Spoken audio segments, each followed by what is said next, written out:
Welcome back to Russia Madness. This is session 27 entitled We Go. Last session, we were in the process of hiring sailors for our ship, which I will give anybody who says it first inspiration. The name of the ship being... Oh fuck! I have this written down. Keep a good question. I mean, there's no time duration. It's just whoever says it first. I gotta find my character sheet. One sec. You wrote it on your character sheet? Yeah, that's where I keep all my notes. Yeah.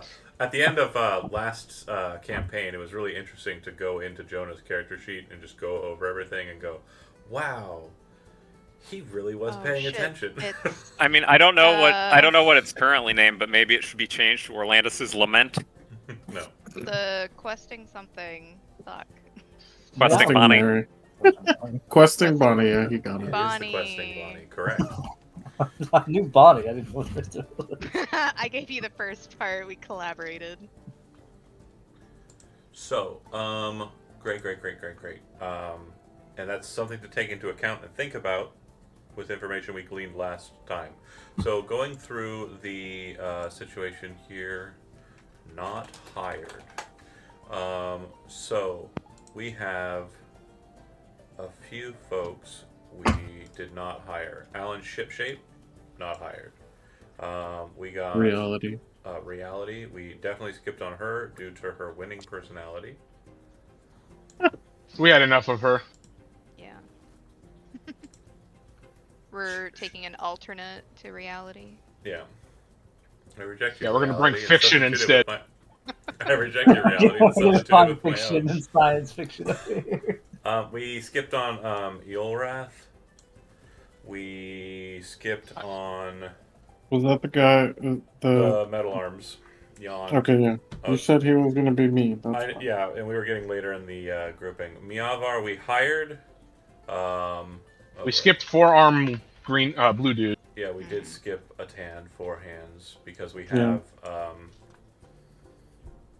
A budget. So that actually will rule out That too.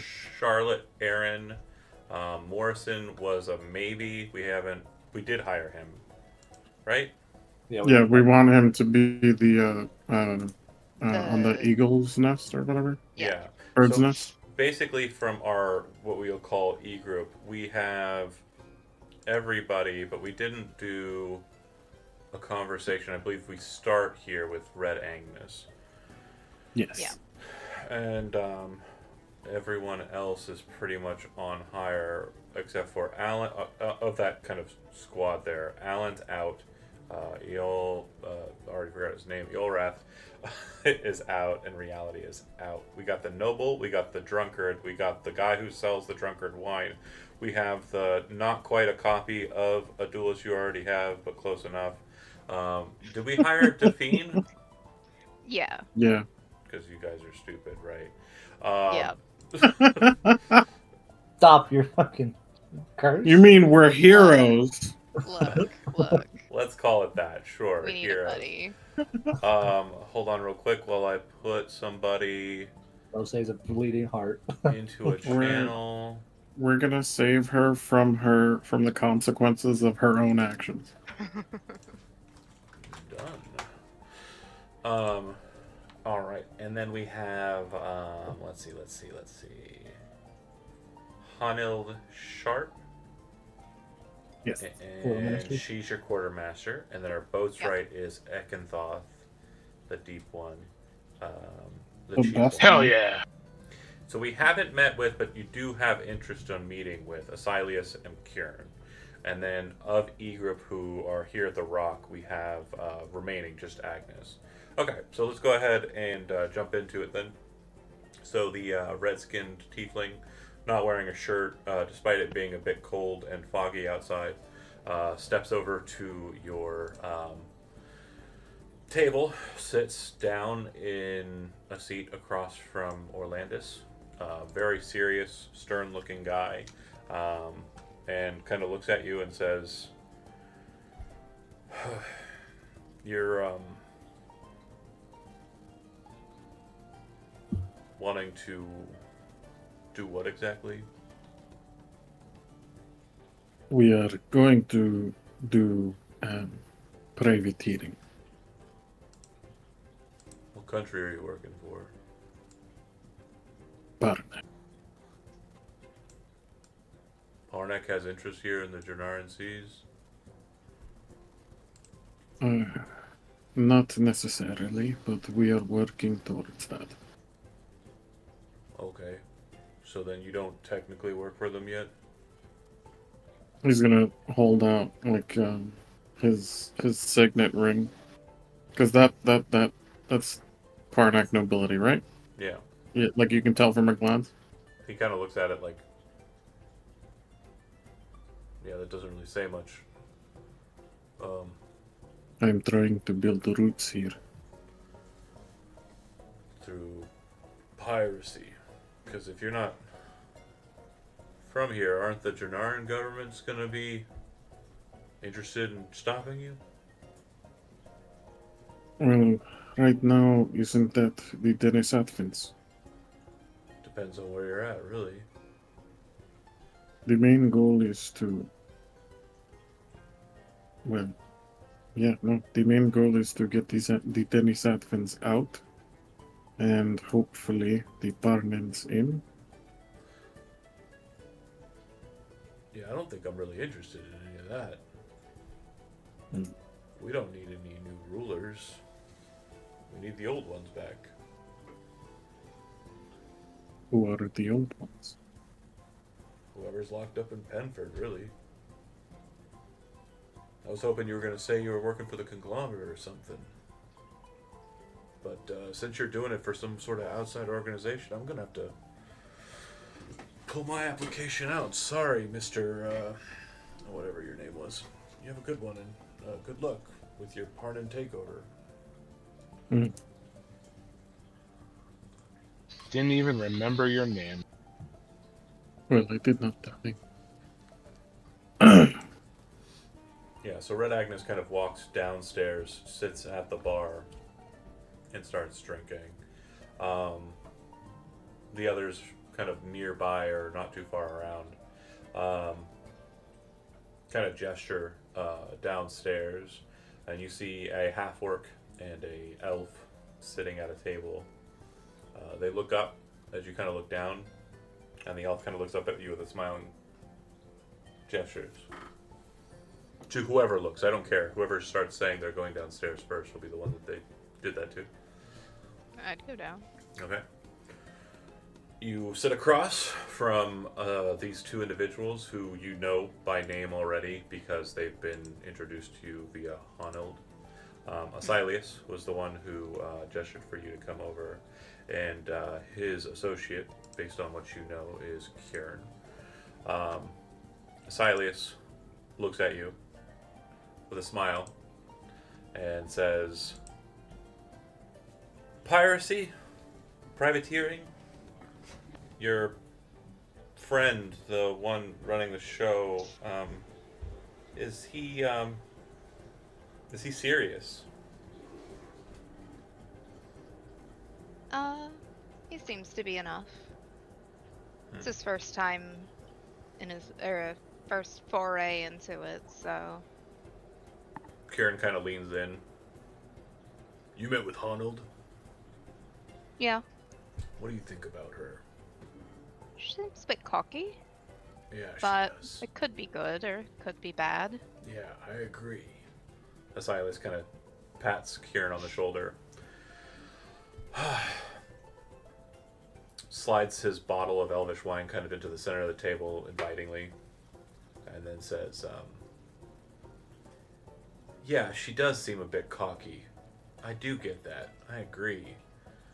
I'm having a hard time with everything I've been listening to get a read on your friend, though, so I figured I might as well just ask one of you. What do you think of this captain of yours?" Orlandus, well, he's been pretty good so far. We've been able to get the Denisatfins out, whether that was completely our fault or not. They're no longer in Cardin, so That's a plus. He had a good hand in it. Kieran says something kind of interjectingly to Asilius, but he does so in Orcish. And Asilius kind of...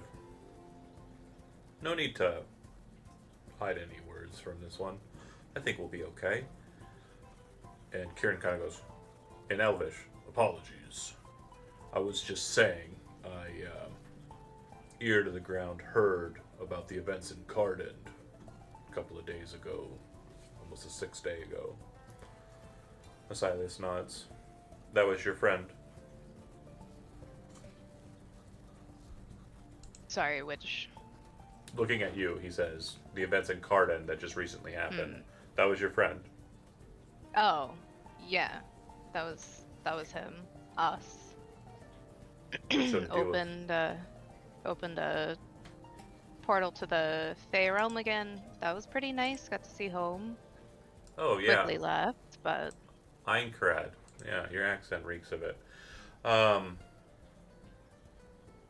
that's interesting enough. So he's tactically minded on land. How do you think he'd fare out in the open sea? Sure, he'll get his sea legs eventually. Well, I'm not interested in the whole interviewing process that he seems to be engaged in. It's not really our style. Kieran kind of nods. Yeah, fucking pretentious if you ask me. Asilius would say, but we do like a good job opportunity. So if you would be so kind, and if you are interested in having us, 500 for a 6-month stint. That's for each of us. And 500 per? That would be appreciated. We're willing to negotiate as far as it comes to the percentages we get from the bounties afforded. But based on Hanild's based on Hanild's rearing, I assume we're not going to be able to negotiate too well into those percentages, so... I believe that she's taken care of most of that, seeing as she's been hired as the quartermaster. Yeah, she's a adherent to old methods, and we doubt we'll be able to sway her much. So then we'll just go with the 500 per to start, and we'll take our percentages when we earn them. If that's fair. Sounds fair to me. And What are the skills you're bringing, just so I know? Pass them along. Well, I really don't know how to describe my skills. Kieran kind of pulls out a gun and sets it on the table. Pulls out a second gun, sets it on a table. Pulls out 2 more pistols and sets them on the table. I was going to say, there better be a third one and a fourth one, a fifth one. Pulls out 2 more. Like, Oh, good, a pepper pistol boxes. collector. He's just got like a ton of pistols by the time all said and done. Somewhere around 13 guns. And then he kind of taps the greatsword that's kind of sitting against his chair. I'm really good at fighting. But, deck work, manual shit, I just shut off and imagine someone, face being broken in half by my thumbs when I'm cleaning a deck or, dealing with ropes. And it seems to get me through the day. Ask him if those pistols can shoot the greatsword. Asilius smiles. And I will say, too, he is quite voracious when a fight starts. He's not really one to quit. I guess Maya, on the other hand, you have some of the same skills I have, I presume. Keen of eye and sharp of ear. We're kind of born and blessed with it. I don't really like using a sword, but I guess I can. I use a bow. I won't brag. I'm good with it, I guess. Kieran, what do you think? Give her an honest opinion. He's pretty good with it. Mostly does a lot of trickery stuff. A lot of folks around here are kind of fooled by simple gimmicks. Asilius says, don't praise me too much. But we're a joint deal, so if you want the half-orc with a loadout to basically rival your last opposing force, you'll have to deal with the strange, mysterious elf who can't tell you too much about his background or capabilities. Well, I think both sound good. Skilled in both, or pretty skilled. Leaning toward Silas. Pass it along, and pass the wage along, and Much appreciated. see about getting you hired. Much appreciated. If you want the bottle, you can have it. I will. Yeah, Hard to kind of. find this stuff around here. Yeah. Sadly, it's just not quite up to snuff. Lots of. Sure, we can find more on the seas. I'll be honest, it's the only reason I'm signing up. Kieran's more in it for the killing. Kieran kind of. Like both of you. He wants wine. He wants death. I smell a sitcom. Lucy's like, It's like a buddy cop, both. a buddy pirate film. She'll thank them, take the bottle with her, and head back upstairs. All right. So as Orlandis, Astrogoth, Castia, Bravik are kind of sitting there finalizing the documents, Lose returns back. How do you feel about 500 gold for 6 months for 2? Per. 500 per. Can we swing that?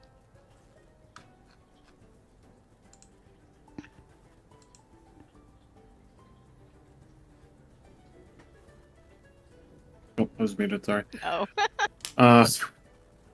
I do not think that is an issue, but what can these two do?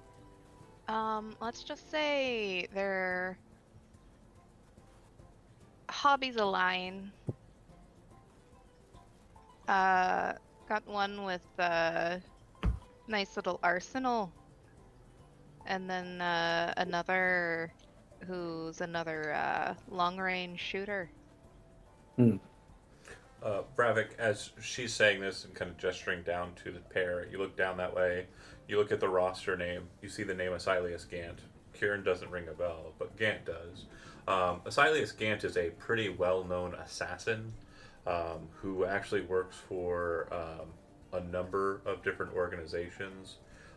He has done work a long time ago for the Kengo, but much like you, broke away and is also kind of a wanted individual by the Blades. They don't like people leaving them. The other thing you would note about him is he does have a very specific trick when he is hunting elves specifically, which is quite a dubious trick, one that you might see as dishonorable or enjoy yourself. Elvish rangers and sentinels in forest areas that protect enclaves have a method of kind of noting to another group that they are present, ready to fight, but are not meaning to do so and come in peace. They take a arrow with a white tassel at its back and fire it close to the party that they are engaging, letting them know that they're there and they are peaceful. And this basically drops the alert of the other squad, the other group, as they know that friendly people are nearby.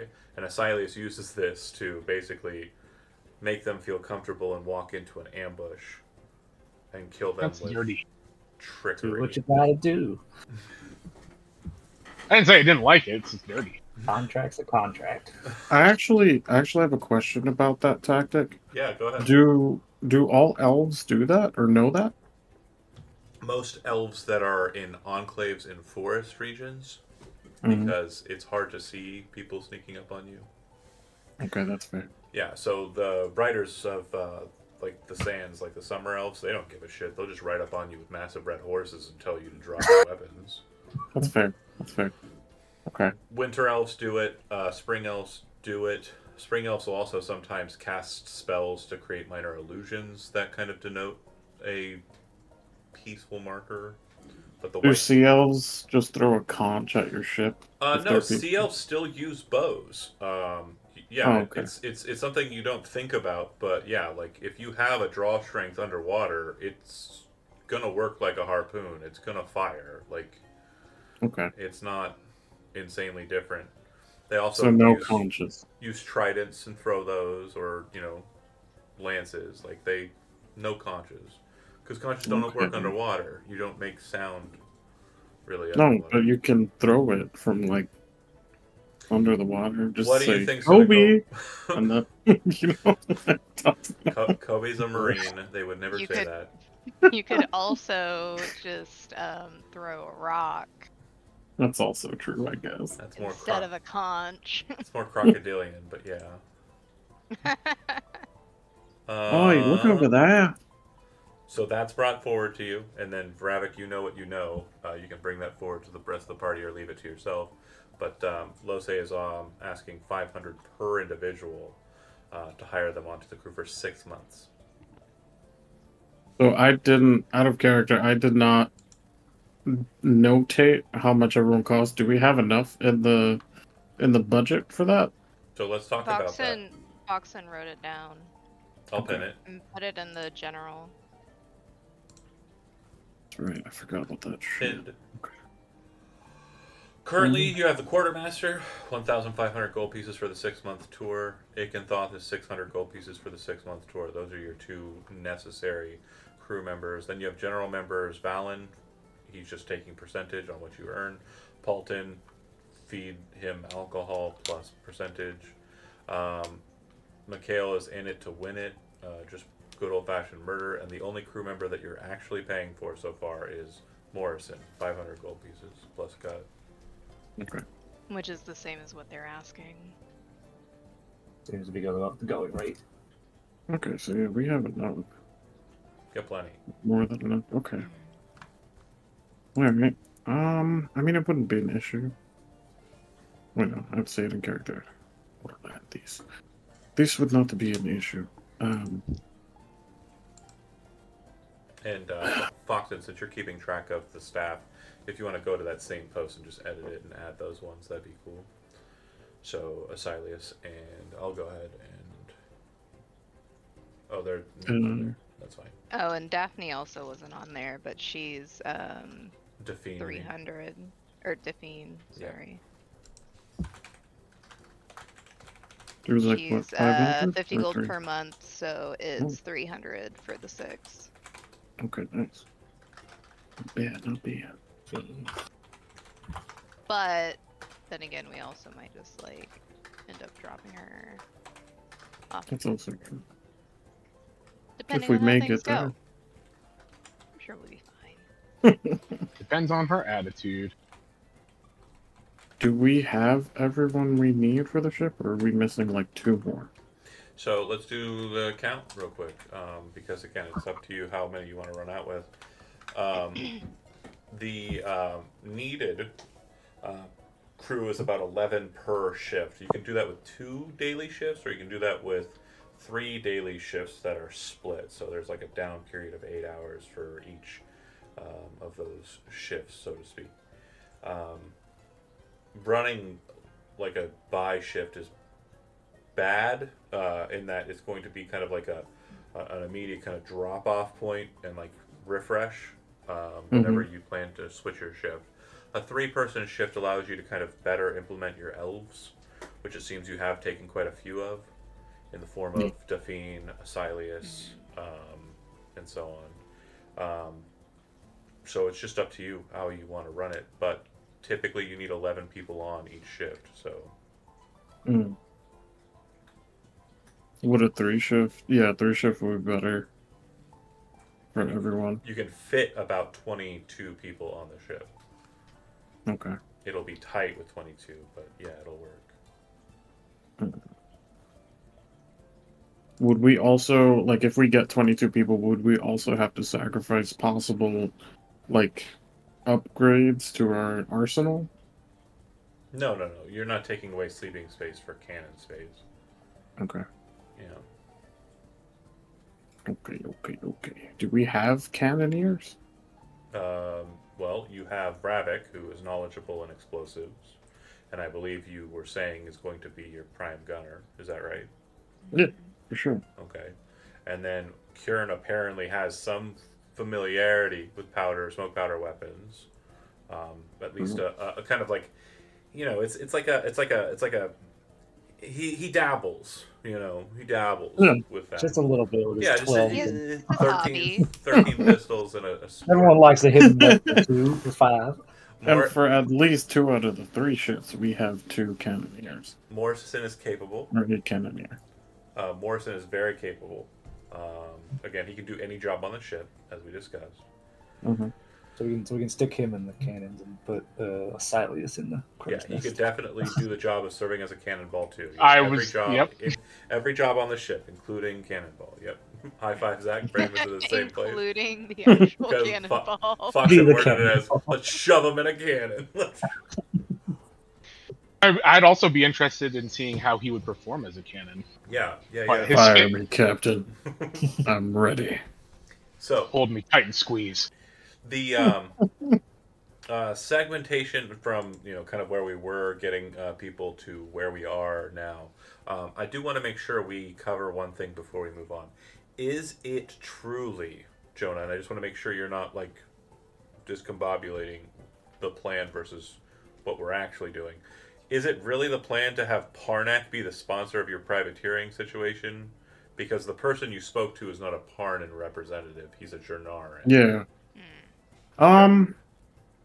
I don't really know for sure because we really don't have any organizations backing us. Like, we talk to conglomerate representatives. You have the magistrate of Oostis is your current one representative, and he would be a representative of what is Lavidia. Mm.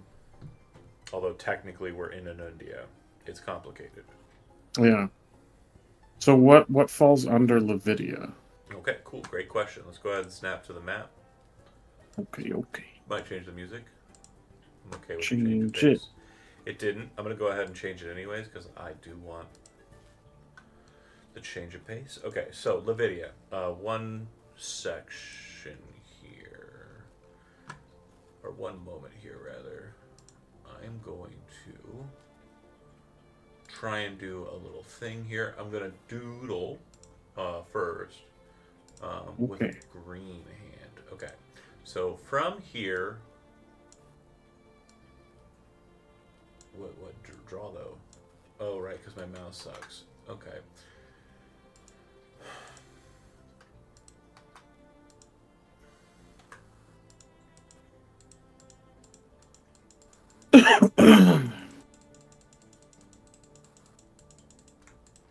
Okay.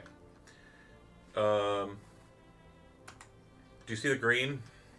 Yes. Everything inside of that green to the north is technically Lavidia. Okay? Okay. Penford is the capital of Lavidia. Lavidia is technically a duchy. It is ruled over by a duchess.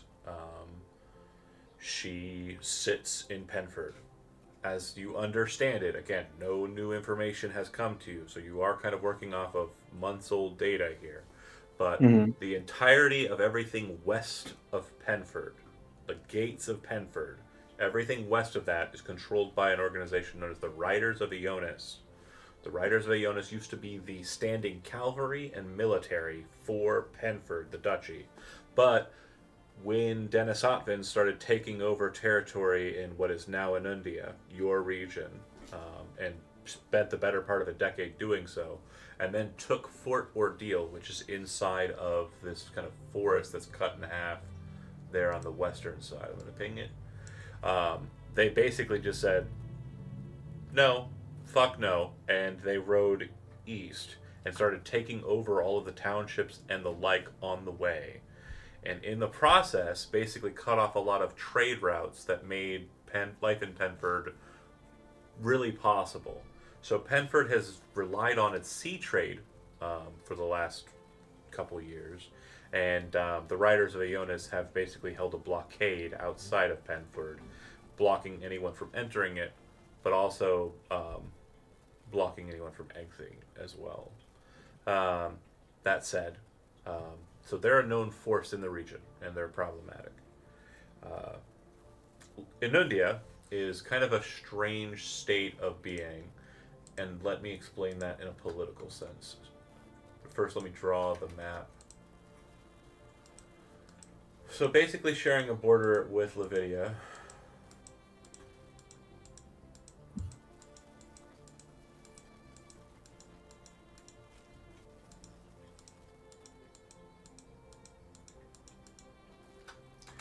The red borderline, and everything west of that is Anundia. Anundia is basically this land in between Scoria and Lavidia and Ulamon, which we'll discuss here in a second, that is just there. It has older civilizations and like ruins and stuff, and there are some old towns that still have like kind of a semblance of not being messed with. Some that have a large semblance of being messed with. Cardend, obviously, is one that had been occupied. But a town to the north of that, just north along the road, but hard to kind of access by ground, is a small town known as Eggard, located here. And then there's also a town called Panacea, which is located on the edge of the desert. And Panacea is hard to reach, except by skyship. But they have kind of their own working ecosystem where they don't need much outside influence and don't care. Eggard is hardly touched. It's not taken over or anything because it doesn't allow for a lot of people to kind of maneuver into it due to the narrow pass that leads up to it. But since they have a very strange kind of nature of trade, they're kind of allowed to exist, and whoever kind of rules the region just kind of takes from them. They have a very strong supply of eggs, and if you have history trained, you would know that the reason why it's called Eggard is because it is a place where chickens prosper for some reason, and the mountain itself, like the small little rocky region, is kind of like a defense of that. So Eggard is where the name's etymology comes from. I love that town. It's so great. Please watch Sunday. And then the largest kind of location, and which is now something of note for you folks, is this big old Masso Gray, which, again, the names of the city of Ancient Old was my notes. My notes. Bear with me here while I try to remember the name of that city. Take your time. Don't tell me how to live my life. Hurry up, please. Oh, okay, that's fine. Yeah, you're right. I should. Fuck you. Paracus was the name of it from what you know from the past, is what it was known when it was a part of Lavidia. But the city has been lost since the beginning of the Denisoppan conflict, and has been known to be their main stronghold now that has been taken over. Then, everything but the island in the middle without having to draw anymore. But everything that you can see on this map that's not that big island in the middle and the small island to the side of that is Ulamon, the peninsula of Ulamon and the barony of Ulamon. The barony of Ulamon is reigned from a city of the same name, but that city was taken over by the Denisotvans maybe a year or two ago. And from what you understand from Mikhail's story, the peninsula has been taken over by the Denisotvans as well. At least the majority of it, as far up to his town of Gateneath, also known as Gateneath under Ermerag, and Gateneath was featured prominently in the Tuesday short series, 20-some-odd sessions, known as Resistance at the Threshold. AKA Rat. Which is fun, because that one connects directly to the Tuesday game, and then this one connects directly to the Tuesday game, but they don't know it yet. So we're not the only ones like in this region, right? Like when it comes to parties trying to. Everybody that's in a game right now is right in here. I shove them all in the same space. The last place that we'll mention is below this map. There's more map, but I haven't put it in your guys' stuff because it hasn't been needed yet. But the region to the south is known as the Osser Vale, and the Osser Vale was the location of the afternoon tea D&D game I had at the beginning of Gen Con, and also the source of the problems that the Tuesday game are having. Oops. Mind spiders. Spoiler. No, they know. They fucking know. Shijo was at both of them, so. Okay. Anyways, I we're had having, nothing to do with that. yeah, we're having crossover fun times is what we're having. It's loads of fun. But the main point is for your game purposes, you understand the regions. Now let's discuss why Anundia is kind of weird. There's no governancy of Anundia. Nobody rules Anundia. The Denisothan government is its own thing if it even has one. Nobody knows its ruling body. You just know that they rule over bodies. Carden, for example. There was no real discussion of who the captain like reports to. It's just that's the guy who runs our town now. Yeah. But somebody's telling him what to do. But who the fuck is that, right? We Then don't you know have yet. towns like Panacea, which are not subservient to anyone and have kind of kept themselves out of the conflict. But then you have more steady examples of the conflict causing problems in what you would consider kind of civilized Jernaris in the form of Levidia, and the Duchy of Levidia being conflicted by its own military, the Ionian Riders in the north. And then you also have complete signs of true like conflict, because what the Denisathans have done in Cardend, I think everyone will agree, has not been like a conflict. By any stretch of the imagination. However, what happened in the south in Ulamon was definitely like forced marching, like massive armies, you know, huge spell casting, like kerfuffles, burning down towns, as Brent would love. Too bad he. Oh yeah, he was there for that. He was definitely there for that. He asked for it the whole game. Like that's where the meme started. Yeah. Because in that game, the gimmick was they got to build their own town and run out of it. So. They got run out of their own town? They not run away from it. They like got to run the town. Oh, okay. But Yeah. then they also did run away from They it. also say, did run away from the town. Yeah, it was on fire. Gotcha. Well, it wasn't on fire while they were there. They left and then it started burning. Yeah. So our only connection government-wise is the magistrate that works for Levidia, and that's the only person we actually talk to Right. that wants to, And he I guess, suggested going help to us. Penford for more, but he would pay you like a good amount if you dealt with the pirates in the Ordris Strait.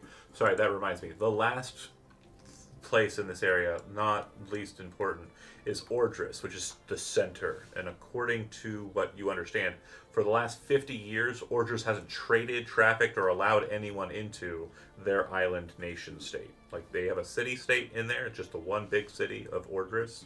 And outside of that, they just don't really have much in the way of, like, civilization all throughout, for whatever reason. It is kind of believed by people who have history trained that they had some sort of magic that kept the storms at bay in the Bay of Ordris, the North and South Bay of Ordris. But in recent times, those storms have been a lot stronger around the island, and have actually made their way to kind of create landfall around Swordbreak. There was probably a storm not that long ago, like 3 or 4 years ago in Carden that was pretty big. Like pretty massive storms have been allowed to kind of escape, where this is not historically significant for folks who are in the region. Like Lose, for the last however long you've been outside of the Feywild, like big storms are not a thing you see often. Okay. And is Parnak part of the video? No, Parnak is not a part of Jernaris, which is the nation that you're in. Parnak is separate entirely. So moving back to the big map. Poopy doopy. You'll get it. Just take some time. So you're in the red square, effectively. And that Yes. big yellow line that kind of draws out across the area there, which is actually in dispute. It could be north of there or south of there on this side. But that's the Jernaris/Parnak line. That's their barrier. So north of that is the Kingdom of Sorrowgate, one of 6 kingdoms and 7 fiefdoms in the Parnak Empire. And then Jernaris is a monarchy. They are ruled by the Dynast King. However, the Dynast King is a figurehead, and the actual ruling body is the conglomerate. Levidia is a duchy of its own accord. It's segmented but pays tribute to the Dynast King. It's similar in kind to like the duchies of like England, Yeah. United Kingdom rather. So where does Parnak stop on the other side of? Oh yeah, that line's easier to draw. Mm. So you should see like there's a pretty natural barrier um, between Seru and Parnak. Mhm. I'll draw it though, just because you're silly Is goose. it this right here? I'll No. draw it. You're way off. That's okay. Oh, is it still in polygon? Oh, it's all the way over there. That's okay. Beep, beep, beep. Yeah. Jesus.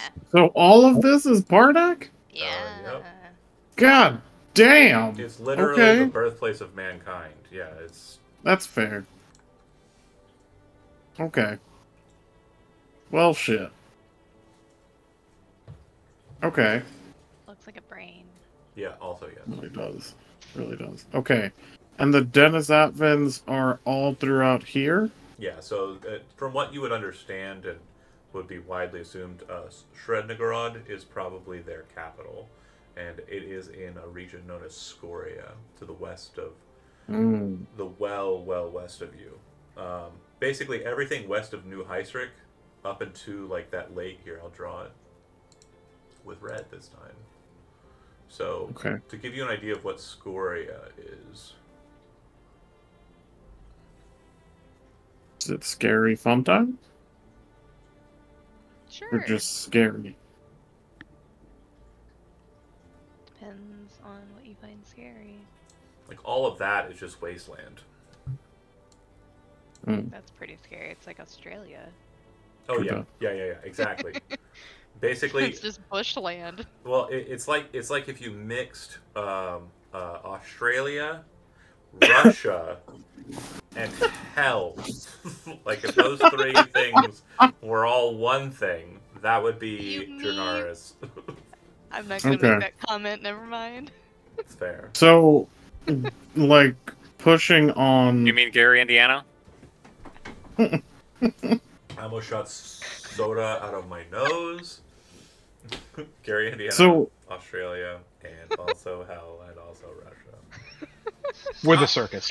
With a circus, they have a Country. circus. The I don't circus. think people That's in in Gary. the middle, right there. I will say, I don't think people in Gary, Indiana are going to drive off of a fucking bridge and then just drive their car in a river to like get to where they're going. That's because there are no bridges left standing. Indianapolis. right. There are no bridges left standing. That's That makes sense. Indianapolis. Yeah, that shit's wild. But no, yeah, that's apparently a thing that people in Russia do. They'll just drive off of an embankment, Yeah. like into a river, let it sail down a ways, and then like Get off. ford Yeah. themselves onto the Yeah, land. people will also steal metal bridges overnight. They'll bring trucks and then they'll just Take them. cut it. Yeah, and I could have sworn there was a bridge here yesterday. No, that was 2 months ago.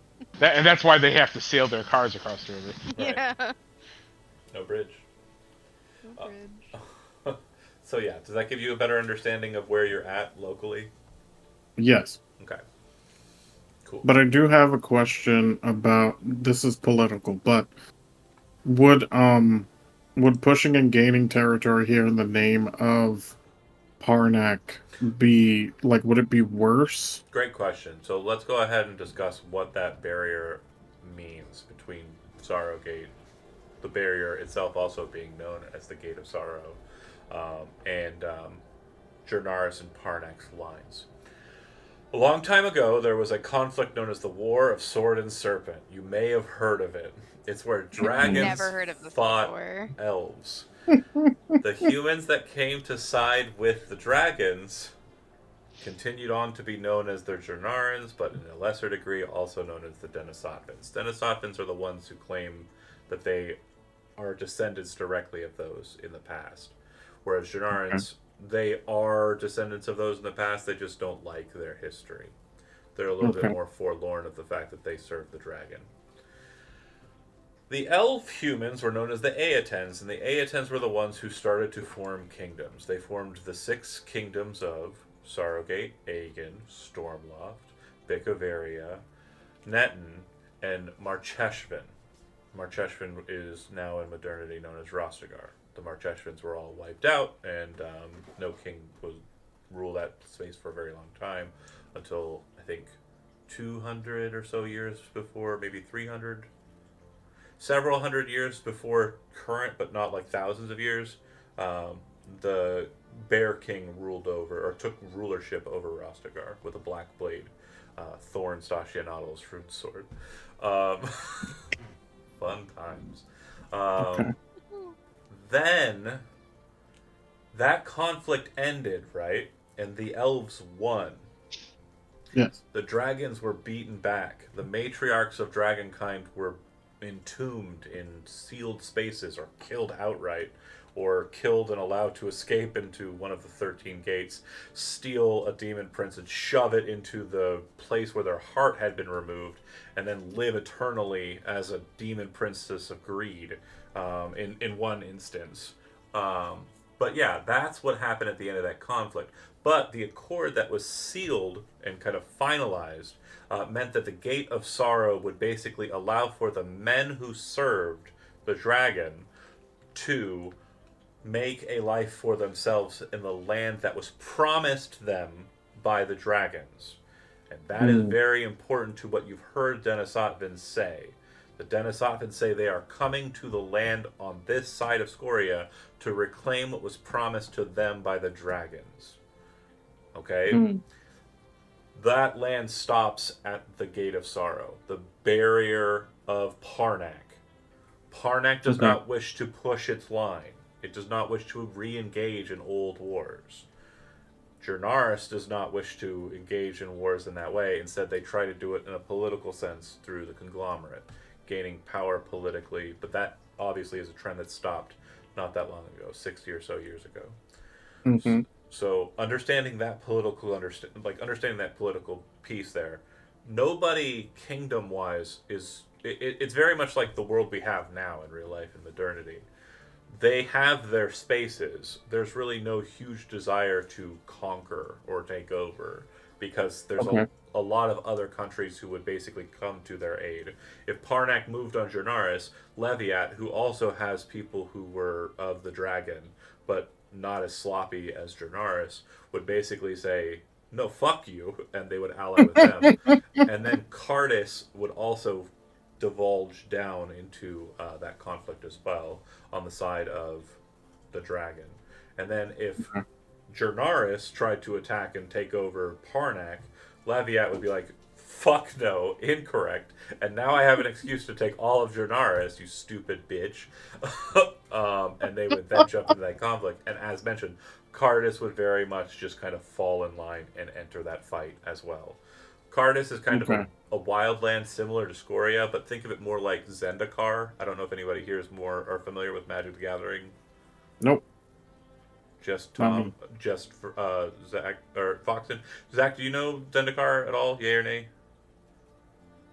No. It sounds familiar, but I can't. Floating islands. Oh, yep. Okay. Yeah. Crazy yeah, wild magic, like just mountains and wild shit happening. Big ass dinosaurs and beasts. It's a wild land more akin to like the Lost World versus like Scoria, which is like Russia's butthole or something. Yeah. Fair.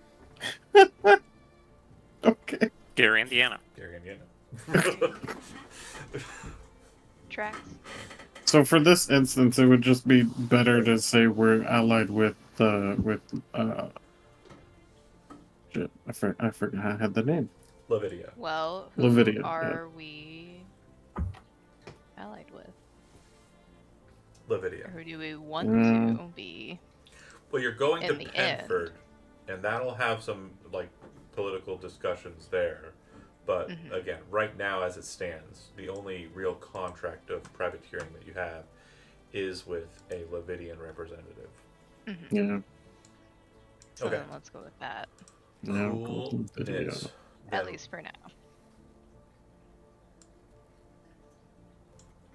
Snapping it Cool. back to this and switching the music back to cheery fun times.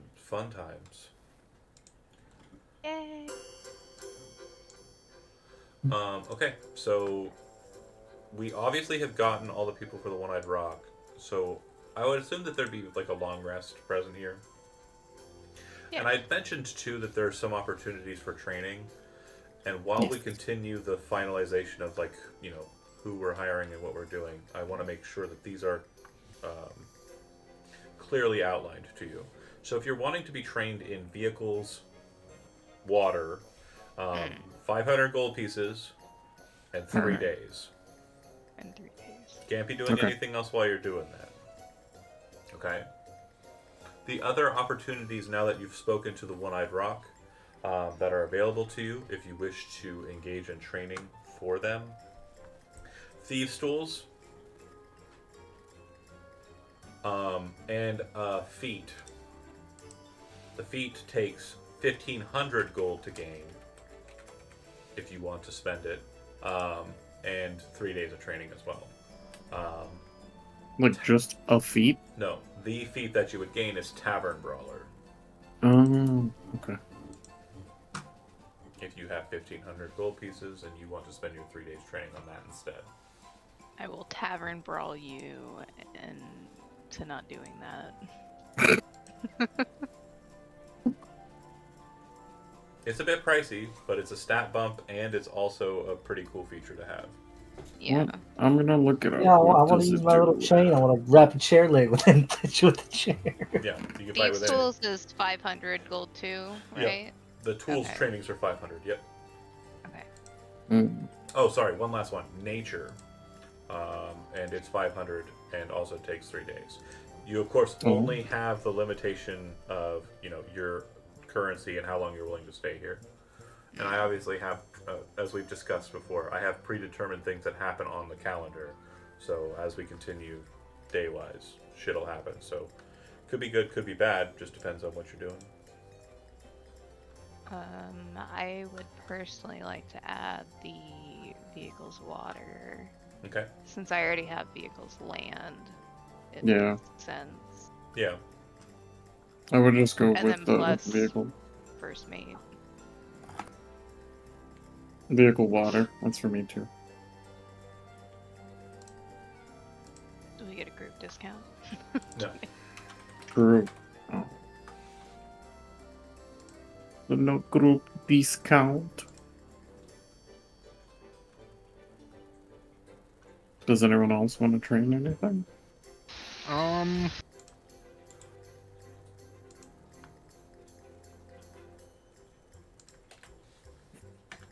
Do we still have anybody that's actually trained in nature? That is a good. That's what I question. was wondering if I should train. Yeah, I mean, I'd do it, but I don't have gold. I mean, Fucking it might. Well, we Castia do is have... kind of a farm girl now, so maybe she knows about nature or should know about nature. And we have a boat full of gold. Yeah. And also, Fox in. True. I know, I'm just saying. You Shush. threw money on the stack. You're okay. You're in the club, buddy. Yeah. Technically, I believe you added 2,000. You're in the there, club, my so... guy. Yeah, true. Yeah.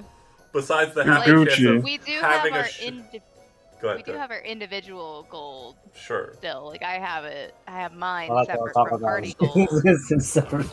But we do It's have single. party gold, and as long as everyone's cool with it, This is also paying for prep for yeah. understanding. Oh, one last one. This is kind of important, but can be seen as not necessary. There is in the boat rights section. If you are capable of casting spells, you can, and even if it's outside of your normal class proficiency, you can spend 1,000 gold pieces and gain the spell Mending. Huh. So just a heads up. That'd be a good spell to have on a boat. Yeah. Yeah. True. That's why they offer it. Yeah. Castia can either learn mending or do nature training. Why don't Whatever. we? Do you want to let Foxen do nature training and then you do mending?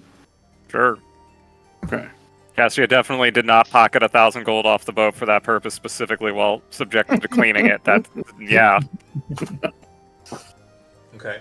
And then But at Well, the same before time, we Private really subjected- wants Tavern Brawler too. Before we subjected you to do it, I did ask what you know, else you were good at. Bravik, you did put 2,000 in. You could just take 1,500 out and just take the Tavern Brawler. True. Let someone else focus up on nature. You don't have to do it. I had to read what Tavern Brawler does. Again. +1 strength or con. You can use weapons, improvised weapons. You're proficient with them, and also as a bonus action, you can attempt to grapple somebody. You do damage with. Hold on, exact wording instead of just fucking meandering like I just did. +1 strength or con. Proficient with improvised weapons. Unarmed strikes deal a D4 damage. When you hit a creature with an unarmed strike or improvised weapon, you can use your bonus action to attempt to grapple that target. For more information, see grapple. That is actually pretty good, though. Yeah, it's pretty great. Although I don't know if it's going to be great on the dex-based fighter. Yeah. Because it says proficiency with improvised weapons and unarmed strikes. They are not dex weapons. They are only dex weapons if you're a monk. Yep. So if you want a burly brawler, I would suggest Orlandis. Yeah. Because I think he's the strongest member of the party. Astrogoth is second, maybe? Like, I hate to say it, you guys, but you're kind of a bunch of wusses. Orlandis That's so mean. Orlandis is the highest strength with 16. I have Well, 12. Bravik is pretty strong. You're 14. tied. Oh, you have a 14? Yeah. Oh, I did not know that. Okay, so second strongest is Bravik. Third shit. strongest tie is Lose and Astrogoth. And then Yeah, Cassia, I I used- think, I is used like a level the- 4. I used that array where I had to buy it. 4. I used the little array. I rolled some really good fucking rolls. I got Athletics is super strong for a Shinobi. Yeah. That makes sense. Be able to Good shit. climb up stuff so you can jump off of it with the acrobatics. Yeah. Well, also rat. Yeah, 14's not bad for Tavern Brawler. I wouldn't say no to that. That's not bad. I can Yeah, do yeah. look, I nature swear, training I if swear this Shinobi had something about grappling in here. Yeah. So Astrogoth, you're gonna go for the nature training, you think?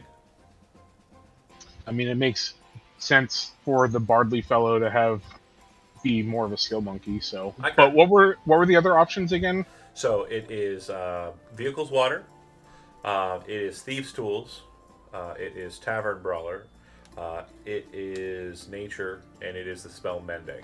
Yeah, I'll definitely do the nature. Okay, so And I have this. they're not ones per, so everybody could just take the same one if you wanted to.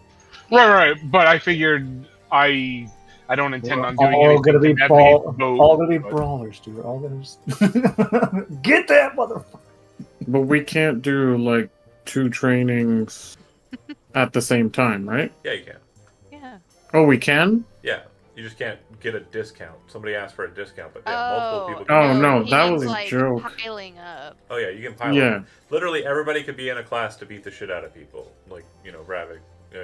He's meaning taking 2 courses Yeah. at the same time No, with no, one no, person. Yeah, yeah. One, Oh, okay. This isn't like real life college. Yeah, like you. It's the one thing. Okay. Alright, so one thing at a time. Yeah. Okay. So I mean- People can do the same thing. I'll just stick with Vehicles Water, because... Good thing for a captain to have. Yeah, I'll just stick with Vehicles Water, because, like, I don't really attack anyway, unless I'm stuck in a one-on-one situation. What about you, Los? And Mending is... Yeah. Do we already have someone trained in Thieves' Tools? Yeah, me and Okay. Bravik. Then yeah, I'm gonna stick with water vehicles. Okay. Or, do I actually really need that? Tavern Brawler. No. Everybody wants to do punching. Does she really need Tavern I'm Brawler, a ninja. though? I should be able to. No. No, you're fine. I'll stick with water vehicles. Okay. Or do we want someone who's not doing anything to like chill on the boat? No, we don't need that. Okay, then that's fine. Okay. I don't want everyone to do something on the boat. I don't need to know how to use boats. I can just talk to them and get them to do what I want. Work Yeah. out that. Work out that We did cash learn flow. that. And then what I So- need, what I need you to do, because we are working towards the end gap here. We have allies, and I am putting shipmates on here. Hold on. It's So 27, right? We have enough for 3 shits, right? don't think we do.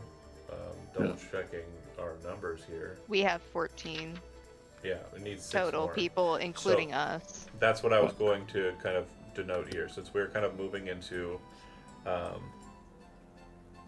mean, we could do a couple more interviews, I suppose. But we've got 14 total. That's including everybody we've hired: Asilius, Kieran, all of the people, right? Mm-hmm. Okay, I'm gonna go ahead and make another folder. Hired. We have Asilius Gant. We have Daphne Alurand. We have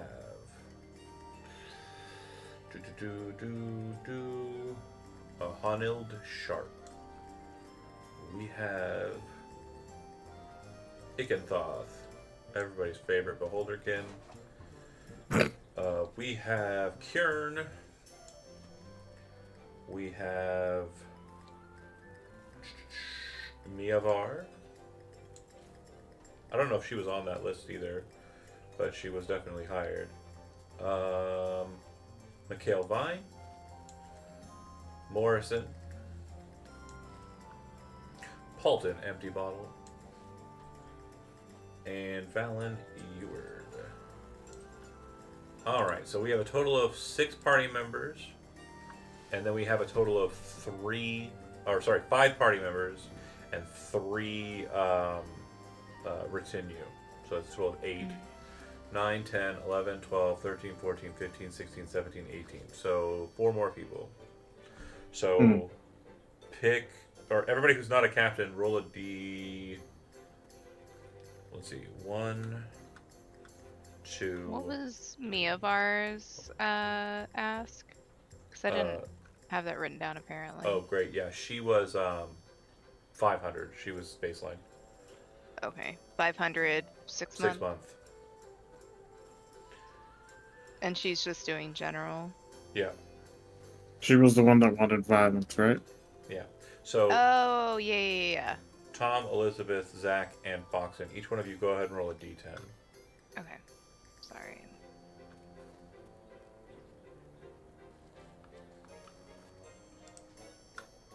Wow. All right, Foxen, pick a number. Since you rolled a 10, pick a number 1 through 9. And when I say pick a number 1 through 9, you were the last one on the docket. This will be 1 through 9 on D, the D list. Pick one of those 9 people. For the rest of you, so Tom was first, and Tom rolled a 7. Okay. Cool. During your training for the spell Mending, an individual who is present with you during that time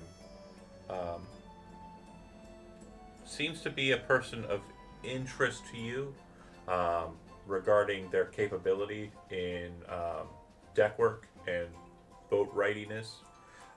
So you actually put their name forward to Orlandis, and Orlandis will pick them as a hire. All of these forced hires are going to be 150 gold pieces per 6-month stint. So Nice. just kind of filling out the roster here. We So save money. this individual is the Deep Dwarf, whose name is Eberett. And I'll go ahead and put them up to the page. Nice. Everett. Okay. Next on the docket was Elizabeth, and she rolled a 9, and she was on B, so that means you got yourself a bard in the form of That one guy. We already have one. Michel Monflair. And he is a dapper-looking half-elf. And second fiddle. And second fiddle. Well, obviously he plays a lute. I mean, come on, you're a bard. You should know what Second It's Wait. second tuba, thank you. All right, and then who was? And he's 150 gold. All these will be 150. Okay.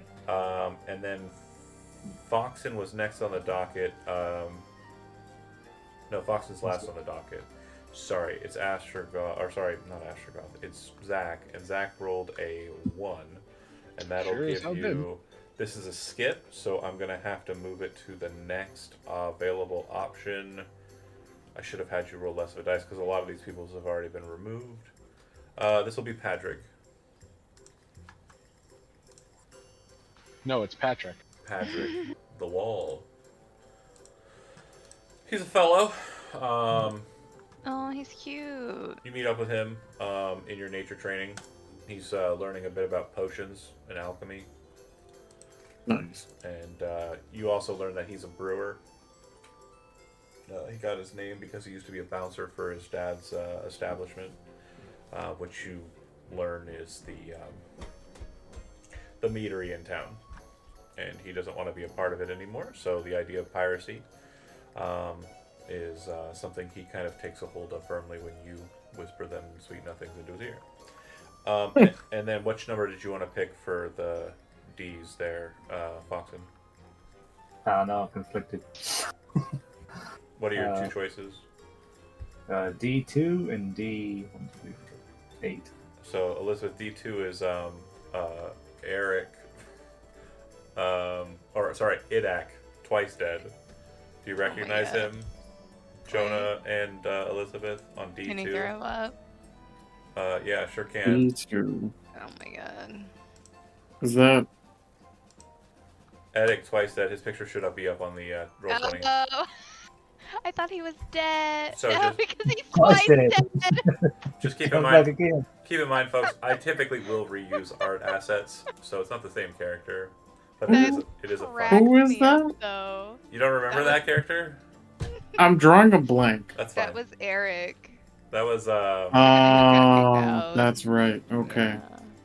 and then you said Ooh. E8. Oopsie. What was the other one? Ooh. The science looking dude.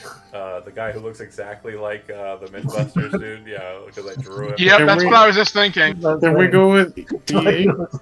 Can we go with D8? Please can we go D8? The D8? We'll go with D8. We'll go with D8. So, Matthias the Conduit is an my artificer, and Edic is a ranger. So, based on those two Yeah. choices, you can decide. Matthias. We'll go with him in that. Matthias, please. He looks like This Adam is- Savage. This is the guy who's going to help me modify my cannons. He was drawn after Adam Savage. So, I Perfect. literally saw a picture of him online. It was like, I forgot. that guy needs a fucking hard. he needs a Mizium backpack and a spear. Hell yeah. Because he was holding You better- something. you did- Better draw his walrus mustachioed companion at some point. Fair enough.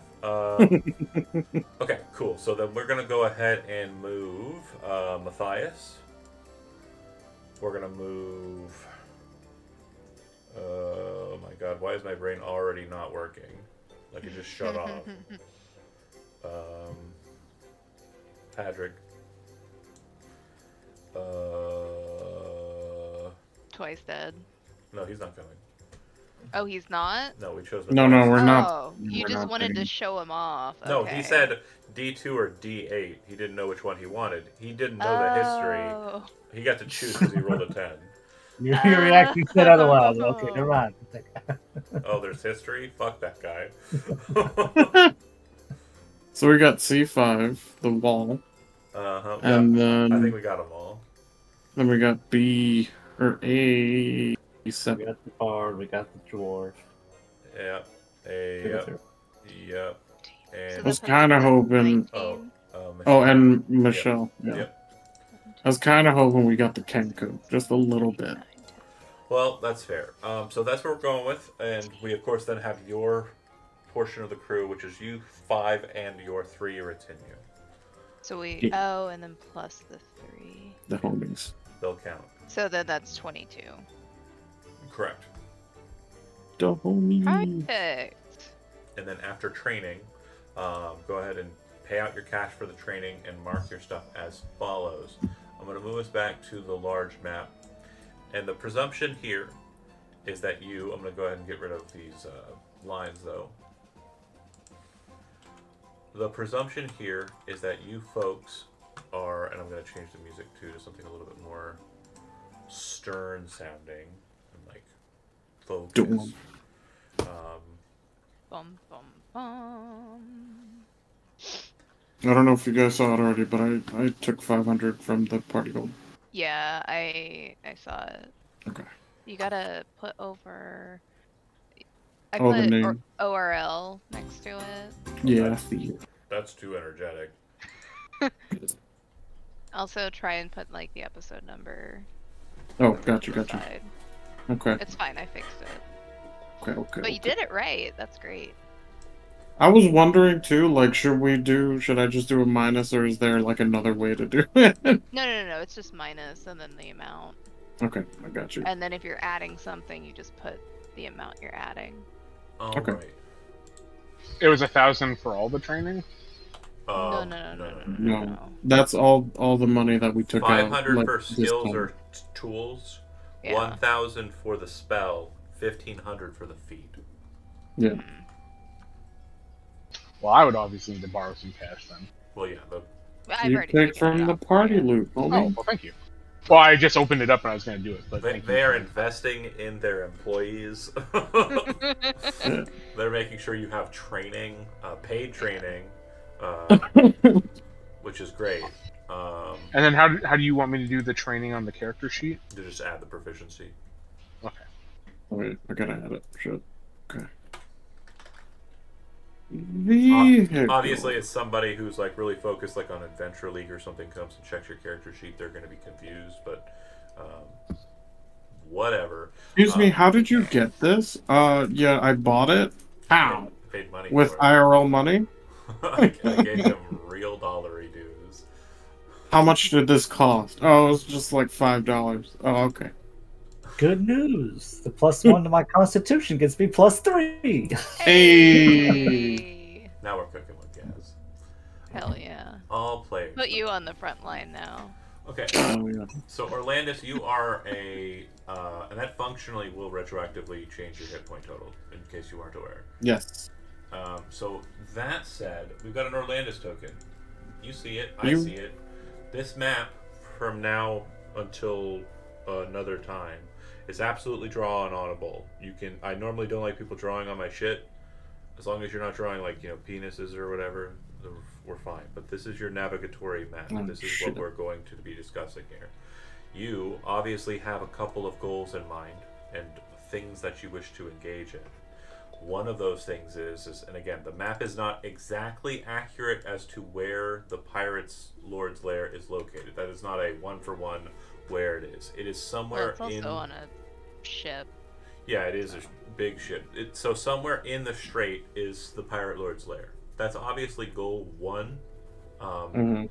for you, and you can engage in it whenever you get a chance. It's just what the privateer mission from the town is. Yes.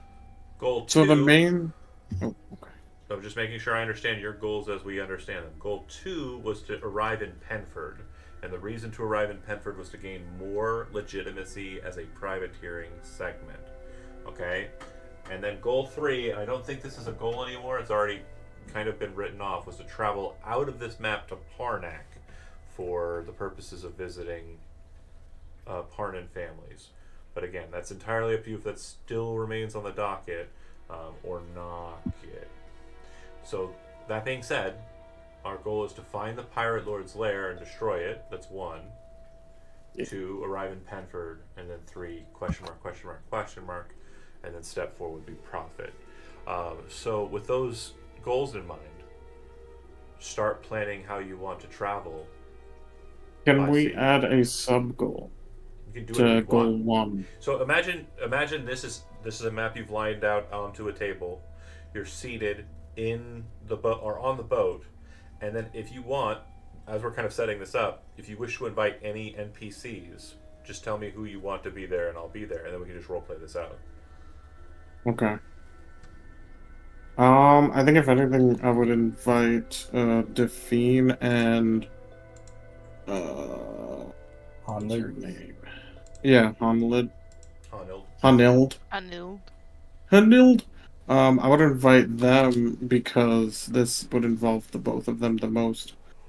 Mostly Define because of her the elf stuff.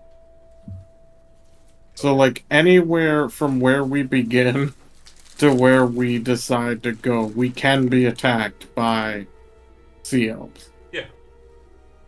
Okay. Just making sure. Okay. And there's no way to like get them to not do that, right? Right.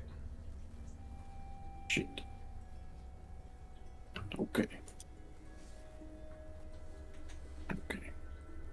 So sub goal, or 1B, I should say, should be surviving sea elves.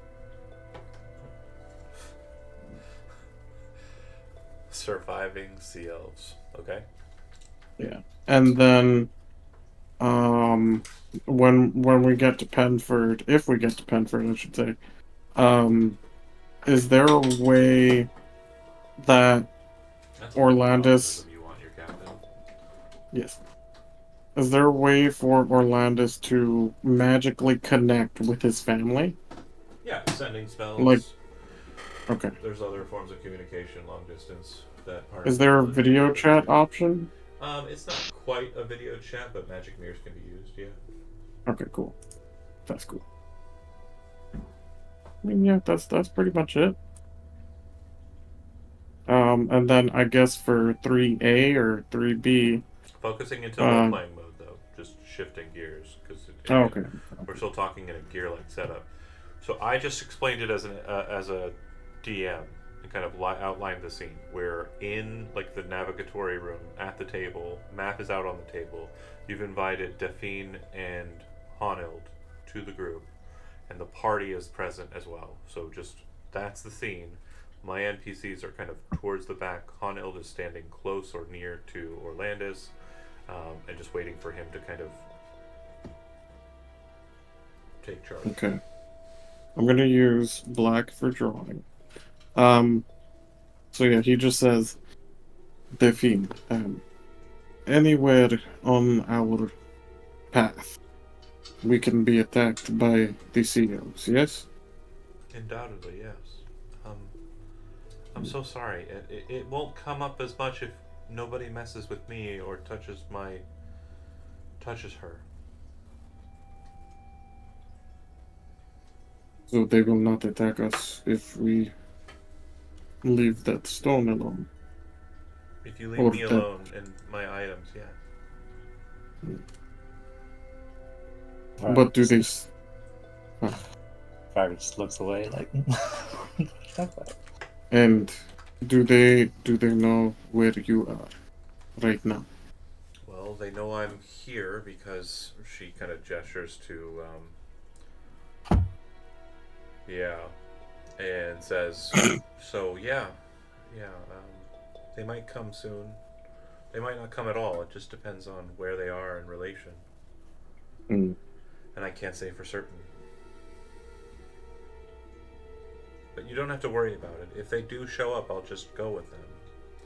I won't let them harm you, and I'll let them know that you had nothing to do with me being taken. It was me, and they don't need to exhibit any harm upon you or anything. It's fine. It's fine. But I prefer them not showing up. So, if you wish to try and avoid them, so much the better. But I'm not an expert at this. I mostly just stay on land if I'm trying to avoid them. But not really much adventuring to do walking around, really. I am thinking of the possibility of a sort of union with the sea elves while we are traveling the sea. I would prefer not to run into them. So there's that. Like I said, if we do run into them, I will give myself up to them to make sure none of you are hurt. But again, I would rather just that not be an issue at all.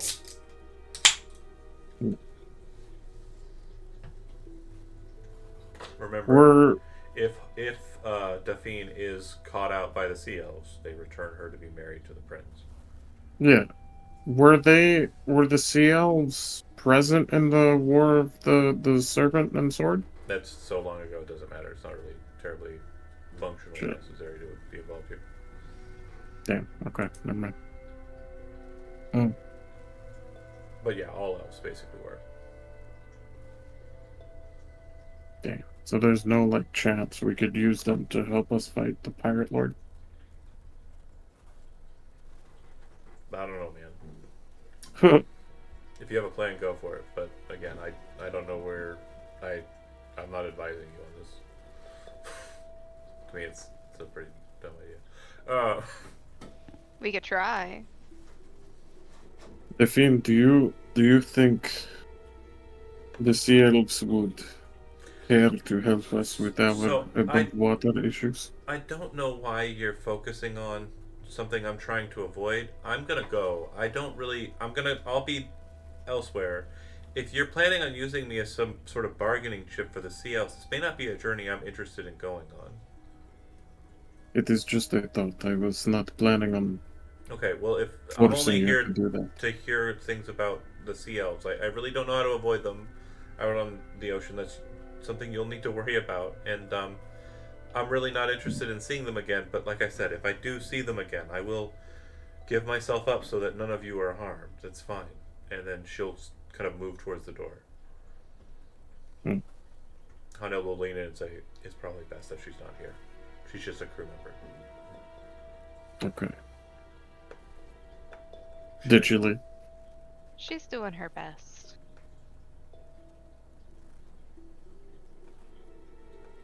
She left? Yep. Okay. Okay. So we are to go north. Ranild. And we may eventually run into the Pirate Lord. Or there is a chance we may not. Is it your goal to run into the Pirate Lord? Is there some sort of business I'm not aware of? He has a bounty, and he probably has loot, but our main goal is to get to Penford. What are we planning on doing in Penford? Well, I wish to learn more about the Dennis Advents, and I'm sure everyone else wishes to learn things in there. We can be honest with one another. You can't be serious that your only goal for going to Penford is knowledge-based. I mean, I do not know much about Penford itself, but I'm sure the problems will find us. No, I'm sorry, you're misapprehending me. You're not just going to Penford for research, are you? Is there more? Is there? I do not know. That is the point of exploration. Last time, I'll offer it. I'll buy the ship out from under you. It's totally fine. If you want to serve on my crew, I'll allow it, but I don't mean to be...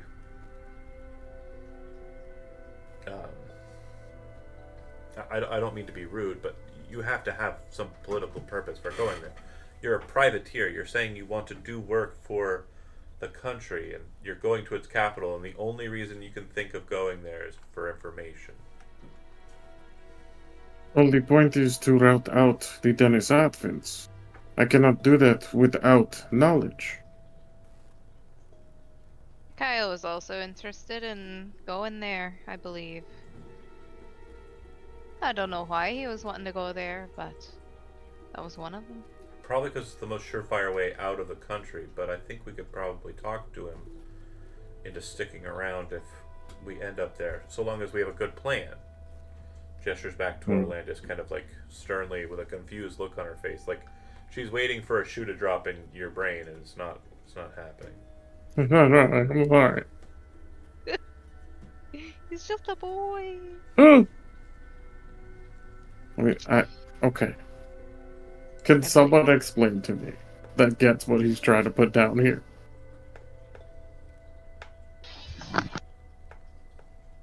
We need a plan. Yes.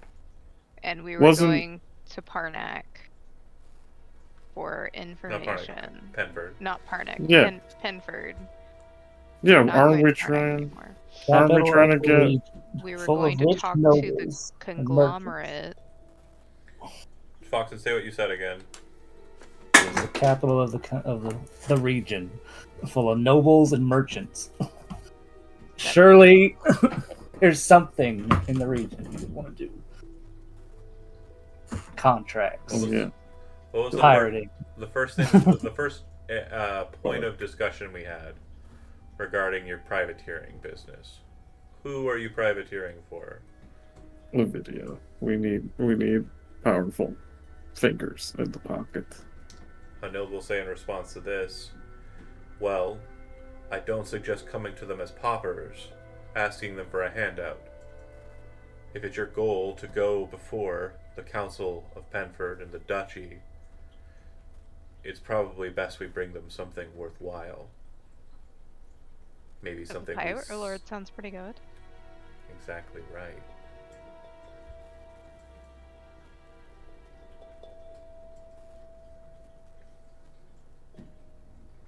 So instead of hoping we run into them as we make our way through the strait, I suggest a more dedicated search for the Pirate Lord.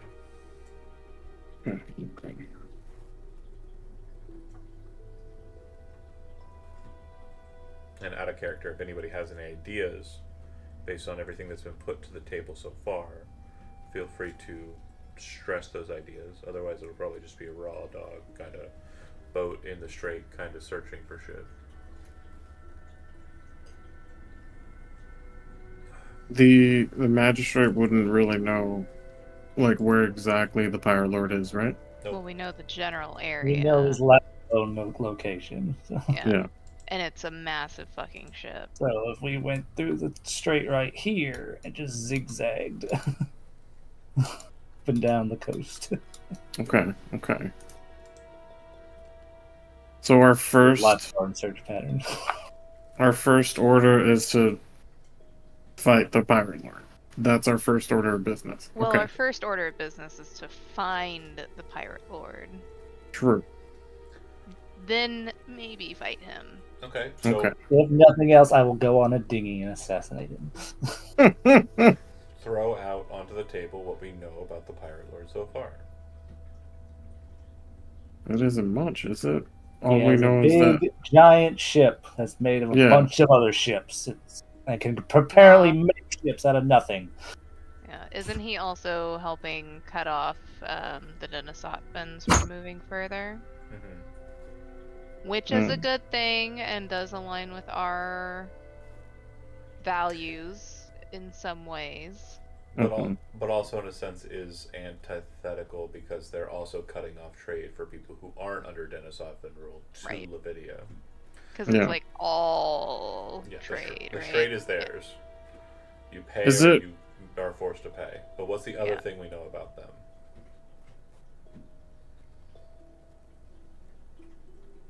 I don't know.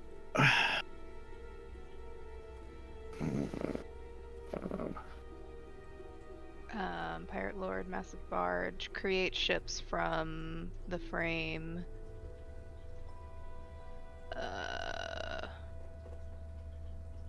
There are signs and notices around the town of Ostis hiring pirates to the Pirate Lords. Oh, yeah.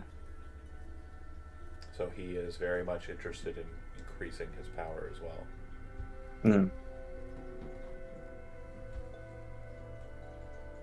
But they don't know exactly who he is, right? Like, Right. no one knows exactly who he is. No one that is willing to talk about it, yeah. Mm. No one you've talked to so far, right? Okay.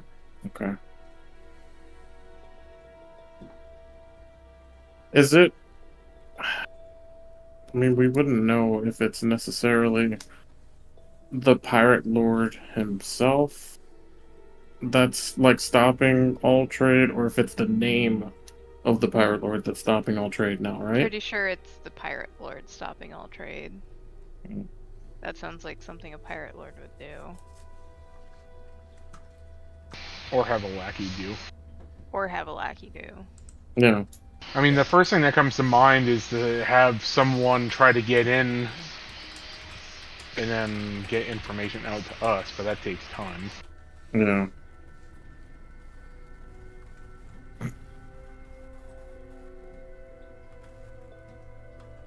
That's true, but would the pirate names be on shore right now? Well, focus more on what Zach said. I was doing a bit. Okay. Is that what music was? I can barely hear it. So focus on what Zach said and think about that.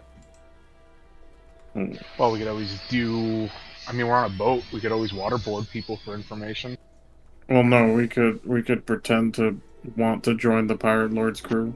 Why pretend? Man, that ball looked like it was going right down center field, and it just fouled the fuck out. Well, no, because that would still take time. So Yeah. I mean, The if we waterboarding? were, well, no, the trying to join up to, because who's to say that we would even end up like if he has lackeys that are doing He's looking things. to increase his power. We have a ship. We can be like, hey, we want to join, and we can figure out information. If nothing else, we could just flee after the fact and take that information to pin whatever the hell what it's called. Penford. Penford. Those are so important. Okay. I'm the worst assassin. Worst infiltrator. Die! What's your name again? I don't even remember if that's the guy I'm supposed to kill. Count it. I'll just take its stuff, see which one it fits with. I'm trying to think of like the aftermath of if we actually do kill the Pirate Lord. Like, do we necessarily want people to know that he's dead? Because we could still use that to stop Denizathans from trading, or being along this Or alley. we could become the Pirate Lord, and then we Yeah, can that's- stop the Denisothans, but help everyone else. That's what I'm getting at. Yeah. Well, that's not the Pirate Lord's dead. That's we killed the fucking Pirate Lord, and now you're our bitch. That's fair. That's fair. Pretty sure part of that contract was to bring his giant barge back with us. So who's to say we don't just take the barge and use it ourselves? We need more people. Yeah, we're definitely gonna need Need more a lot people more and people. a lot more money. Ugh. Which he probably has on I mean, his we big found a ship. bunch of money on this boat. Who's to say that boat will have a lot of money? That's true. What was it, like 20k Little for? thingy. For It was the like head. 20k, right? For him and the boat. Yep. There is a strong possibility that that boat could have more than 20k. Not to mention the future prospects of owning that boat or that barge. Because just his head is It's like 5,000. 5,000. Yeah. So that barge is worth 15k Hmm. at least. So, Hanild, how do you feel about pretending to join the Pirate Lord's crew and taking him down from the inside out? You just saw us Hamnild. Yeah. You're the captain. She's in there. Yeah, she says, you're the captain. I'm the quartermaster. If you're asking for me for my opinion, it's, I should be the captain, because you're not very good at it. But we've already discussed that, and you're not willing to sell me the ship, so that's fine. But if your goal is to kill the Pirate Lord, and you're wanting to get close to him, yeah, that's not a bad idea, I guess. But don't ask me. You have a worthy enough crew here, it looks like. What do they think? What? Out of character, that's the DM saying, stop trying to ask me for the right answer. Take a course of action as a party and do it. Okay, okay. One of us could do it. Do you all feel like this would be good? I mean, I suppose it could hurt to try, but we don't actually know until we do it. Unless you want to order one of the others to do it. Then again, the Pirate King might also, or Lord might have a better offer for them than we do for them. This is true. Or have his own eyes and ears and be curious about people looking around for information on him. True. Don't know how smart he is.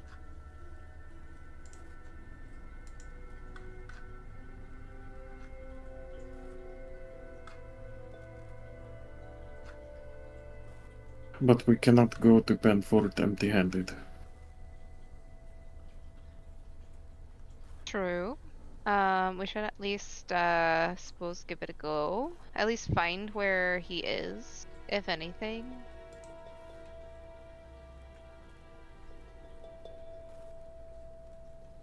Did we get any... No, it's just the magistrate that gave us the location. So there's obviously the option of trying to, like, you know, recon information, and there's obviously, like, mentioned connections, but they're not, like, direct connections. If seeking stuff out is your goal, like, in town, to see if there's any kind of directionality, like, that's absolutely something you can think to do. Like, that's okay. Like, we can't. Well, do we that. haven't even explored, like, any of the town. Correct. Yeah, literally straight shot in to the tavern, to the boat. That's it. So I got some passes to a place that some ne'er-do-wells might like to carouse. Yeah, I haven't That is visited true. that yet. They might know something. I mean, looking back at the town, we know a few locations, but not like a bunch of them. But if you've spent some time here, so I know two. you've got some information. I mean, like there's the Allred's farm to the north, northwest. The Mink Shipmate is the tavern that's like right at the beginning of the town there. Baronwald's house is the Baronwald, like, you know, estate. It kind of just a small little house there that's nice and neat. There's Drifthaven, which is a place for wayward folks who kind of find themselves in the town. Eward's Farm, which you have a member of Eward's. They're the nobles that kind of have like a bit of property on the north there. A lot of common houses. There's the Franz and the Alatian, which you've encountered, which is the brothel with the armor What shop. number is that? What, the Franz? Mm-hmm. That was 6, I think we got it 6. here. Okay, because there's only 2 of them that are numbered right Yep, now. putting them out. So we said 1. We said 2. We said 3. We said 4. We said 5. And you're gonna have to restate those because So, yep, my so- brain can't. A little slowly. Allred is the name of the family that has the farm to the northwest. Mm-hmm. Number 2 on the map is the Mink Shipmate, which is basically just a kind of effectively a halfway house. It's a place where people can kind of sleep for a cheap amount of coin. Mm-hmm. Baronwald's house is a nicer house, kind of on the north side of town. It's not a lot of property, but it's a nice house.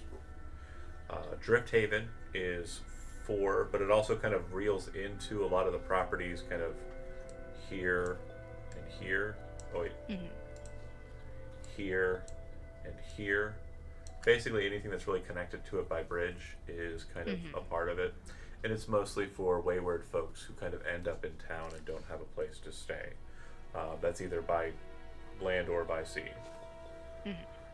Hence the name Drifthaven, people who just kind of wash up on shore. 6 was the Franz, which is kind of that grouping of buildings around it, which are just all different kind of shops.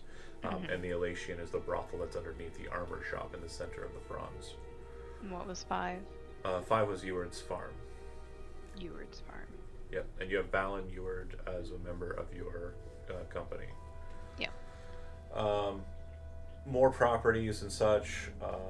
On the western side, you have Varlet's Row, which is basically a kind of area where a bandit group known as the Checkered Scarves kind of reside.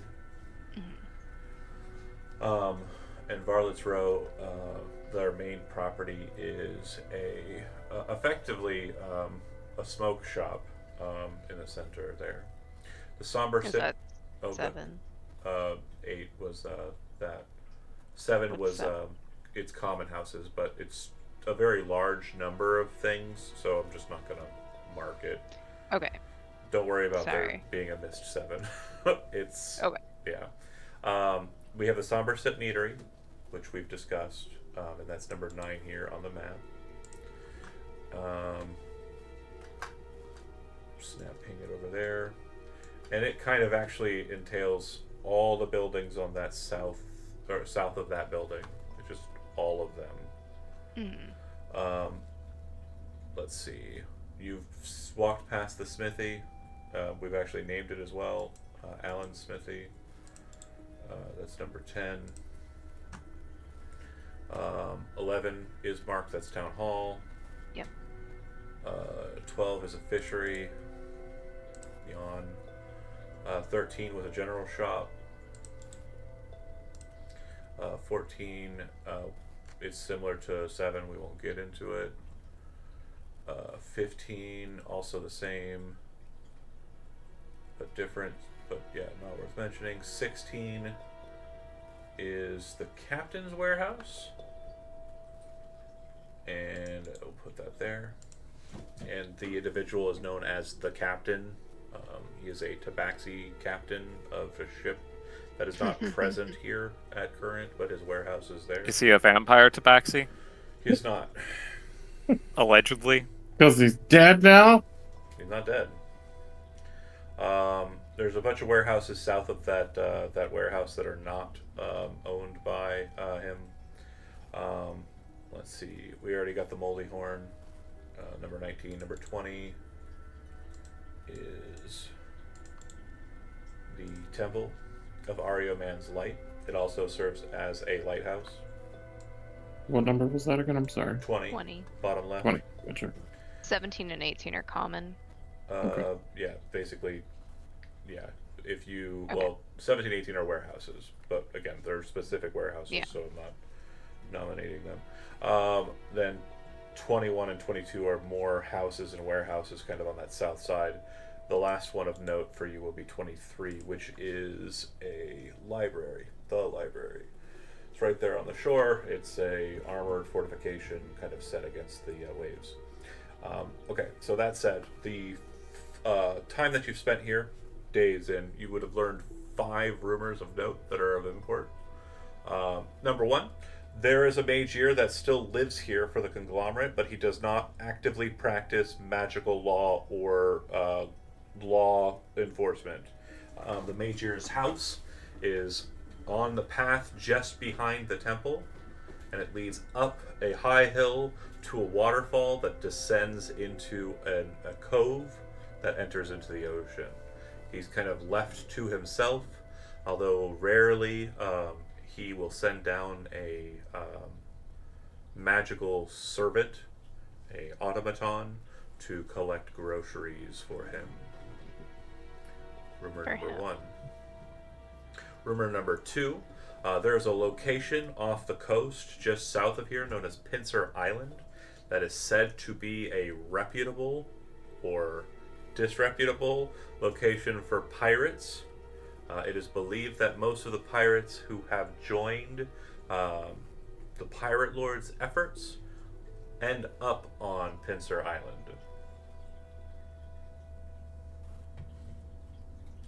Rumor the second, which you've already uncovered, don't worry about it.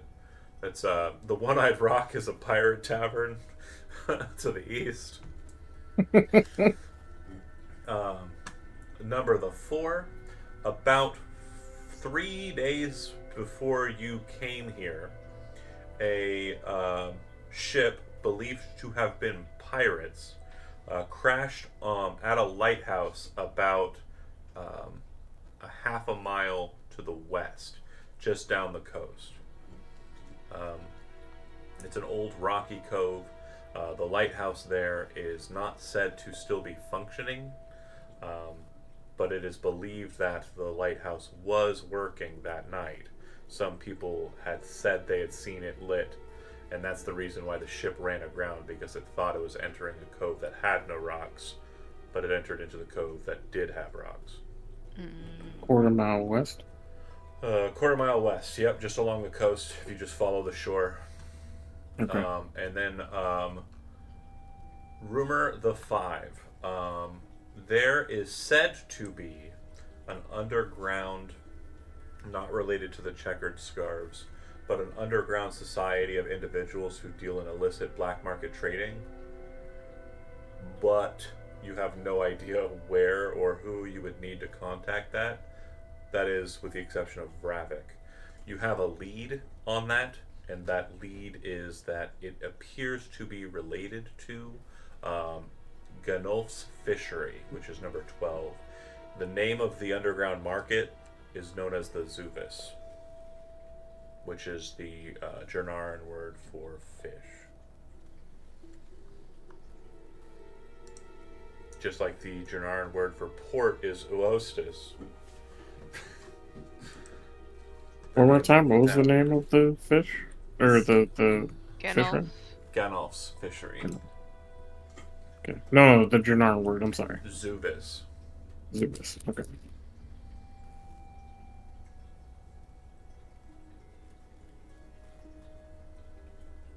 Okay.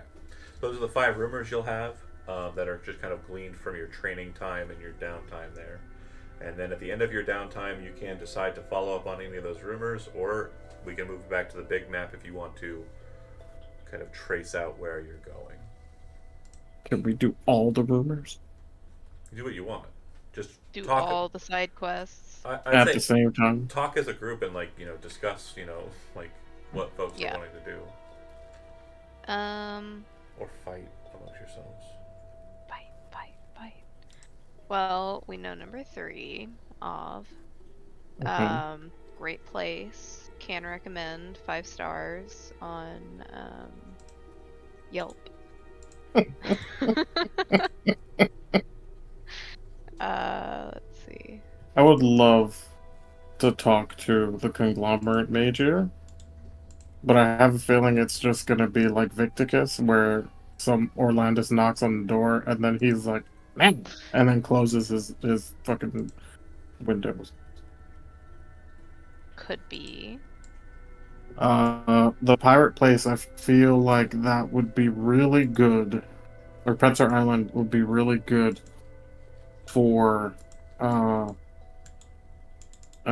Ashtergoth, because he's fucking amazing at getting information. And then we could learn about the black market trading if Ravik wants to do that.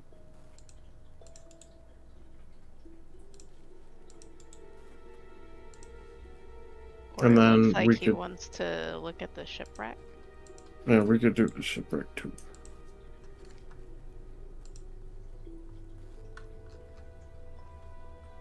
Because if it is pirates, then maybe they do know more. Oh, you're good. It's okay. I'm just translating.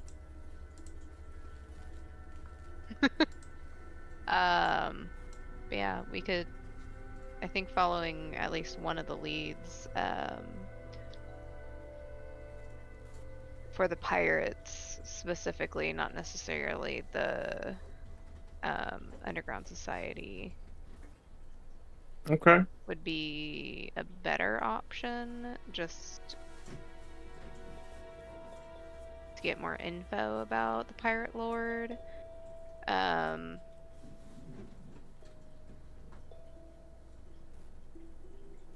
Maybe not.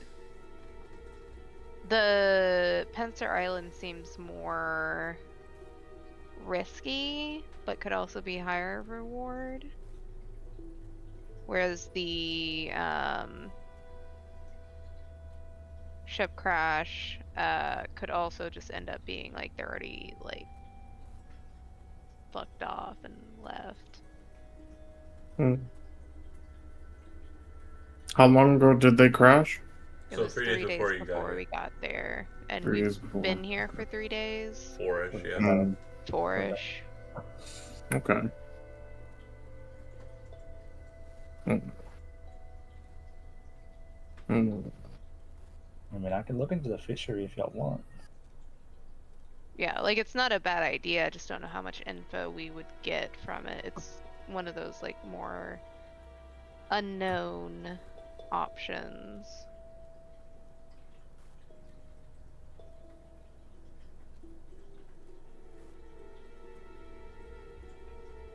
Thought, comments, concerns, questions. I agree with you on the one hand that we could learn something from the crash, but it did happen like 4 or so days ago. Like they could still be there and fixing it would up have been their ship. 7 days, like over a 6 Oh, day 7. ago now. Okay. Well, Because we've shit. been here. This is like day 4 for us now, because we did the training. Yeah. Hmm. Might take a day or so to get there. Rookie mistake not taking 3 days to train in pirate tracking. It's a half mile. It's not going to take that long to get there. It'll take Yeah. 20 minutes. Hmm. On ship or on foot? On foot. Why would you go on ship? Okay. for Making a, sure. for Making a sure. quarter mile down the coast and then a quarter Oh, mile it's back. this lighthouse. What are you going That's how else are I'm you supposed to sorry. display our dominance? It's not that lighthouse. It's a lighthouse further down the way. Okay, further down. Okay. Yeah, usually a single lighthouse doesn't do much in like guiding a ship to, a specific cove. So Gotcha. multiples are used. However, the one that's shore a bit, it's not been used in a long time, according to what they said. However, some people say that they saw lights over in that direction. Okay. The night of the reported crash. No people have also, but like nobody's turned up. Like nobody has shown up and been like, my ship crashed. It's I'm more a like a pirate." 30-minute walk away, so that's kind of suspicious. Any Okay. any landing you can walk away from. It's a good one, yar. Okay. Just like Fucking dude jumps in. He's like, "Do what you want, cause a pirate is free. um. You are a Oh, pirate. I'm a pirate. Yar, har, That's the fiddly real dee. deep lore, John. Yep. That's it. That's the ticket. So again, So we could go check out that lighthouse. Okay, so lighthouse. I'd say yeah. Fuck it. Let's go to lighthouse. any arguments against Astrogoth or Castia? No. Okay. So you head down shore, and I will pull you to a map and then drop tokens down. But eventually, you find yourself kind of maneuvering into a space that is upside down. This is upside down. Hold on. Why is it upside down? Oh, the Stranger Things episode. Whoa! Oh, shit. We're in the upside down. No. Good thing we got a bar. It's okay. It's okay. I have my spider walking boots. I can walk upside down. Hey, there we go. Right side up now. Cool. Is it though? Yeah. Yeah, It's so you- upside down on mine now. No, that's right side up. So remember, the shore is south. It's your southern shore. Yeah. If the shore was north, it would be weird. So you're coming onto the space kind of here. You see that this alcove is between some rocky kind of outcropping areas here. It looks like there are a lot of kind of just jagged and kind of sharp rocks, and you can see the remnants of a ship that's kind of just been obliterated across the rocks. It's surprising to you to see that a large portion of the ship somehow managed to make it into the cove, like past the wall of rocks. So it must have been going at a pretty solid clip for it to have smashed through. Settled inside of the cove, kind of near to you, just kind of floating back and forth in the waves, are a number of boxes. It looks like the main section, like the mast and kind of back end of the ship, are kind of locked in place and are not really moving much at all. But even from this distance, the smell of the briny air, and also the kind of just smell of pitch as well, are kind of very pertinent here. you'd also note that there's kind of like a creaking sound coming from not only the ship directly, the ship section that's kind of stuck to ground directly in front of you, but also from the larger section that's kind of stuck out on the rocks. It definitely looks like it got some altitude, like it kind of came up onto the rocks, kind of forced itself out of the water and kind of broke. So it was probably going at a pretty good clip. The last thing that you'd see that's of note is that there is a lighthouse. It looks like it's in decent repair. It's probably about 80 feet tall, and it looks like it's not one that you would kind of enter in and go up. Instead, there's a mechanism for you to light magically the light at the bottom. The door does look like it's hanging ajar and is slightly kind of battering in the wind, as it's a bit kind of windy out here. Yeah, and if you want, you can drag and drop your tokens onto the space if you want to maneuver around. If not, that's fine too.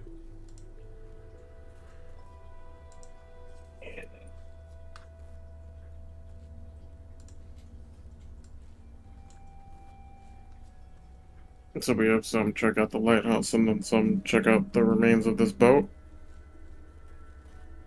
I think. Take a look at the lighthouse.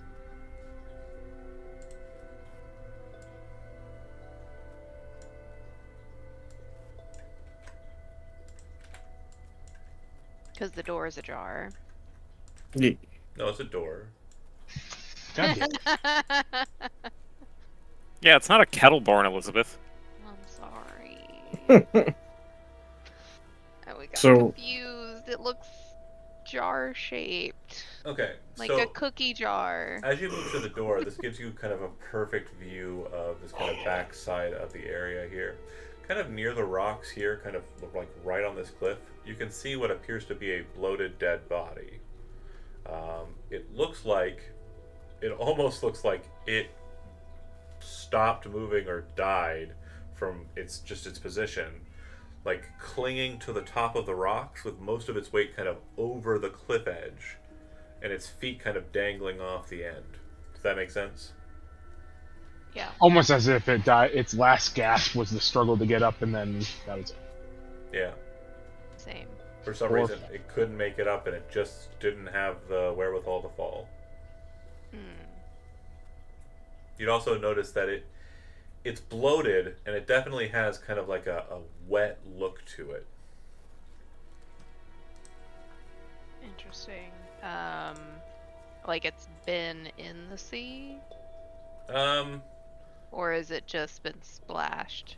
If you have medicine or nature, if you don't have them trained, you can make a roll of either your I can- choice. I'll make a medicine roll. But yeah, Castia's right out there with you. Then she can be standing next to you as she surveys it. Do a nature. 4. I'm so good. Medicine. I tried nature, but I'm not there. A. Cassia, from this distance, without even going closer to inspect it, it definitely has, and it is exhibiting signs of someone who's drowned.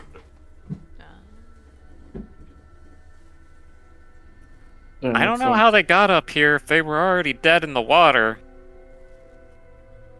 Was the high tide or something like that? Pause for you two, I don't know. I'm not too sure. real quick. Just want to make sure everybody else is accounted for. We've got Ravik kind of maneuvering around. These alcoves you're kind of looking at here, or sorry, not alcoves, these kind of rocky kind of expanses. They are probably about the same height.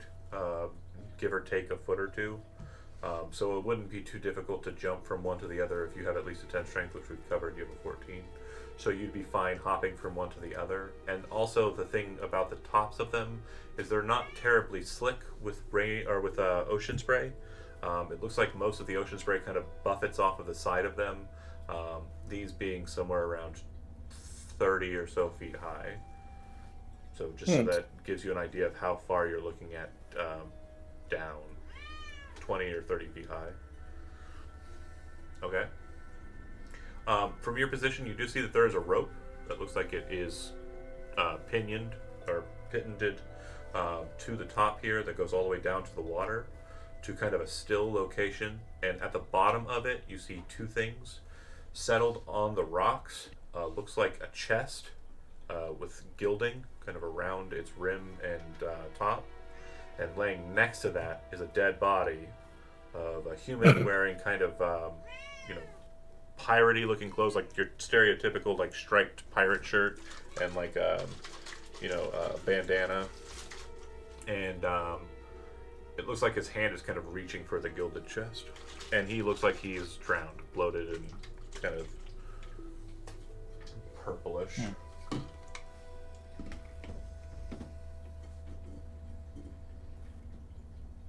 Call out to Orlandis. Okay. Orlandis way over there. Orlandis, go ahead and make a perception check, and then I'm going to ask you what you're doing in the meanwhile. Okie dokie. 23. Natural 20. So the wind and the spray and the waves and everything, you still are able to make out Vravik yelling your name from over there. Okay. Were you wanting to engage with anything before you go over to Vravik, or you just want to head over now? I mean, I wanted to check this part of the ship, and then maybe I could walk my way over here. Yeah, absolutely. So you would notice that there is a cannon on deck that looks like it is in perfect repair. Like, it does have a little bit of kind of barnacle growth on the wood wheels of the cannon, but the iron of the cannon doesn't look like it's been out here long enough for it to kind of suffer the ill effects of being left without maintenance in ocean conditions. Okay. It looks like there's a gateway down into the hold. It looks like the hold is kind of filled with water, and then like when the waves kind of cut back out, kind of allows you to see a bit more of the lower portion of the hold.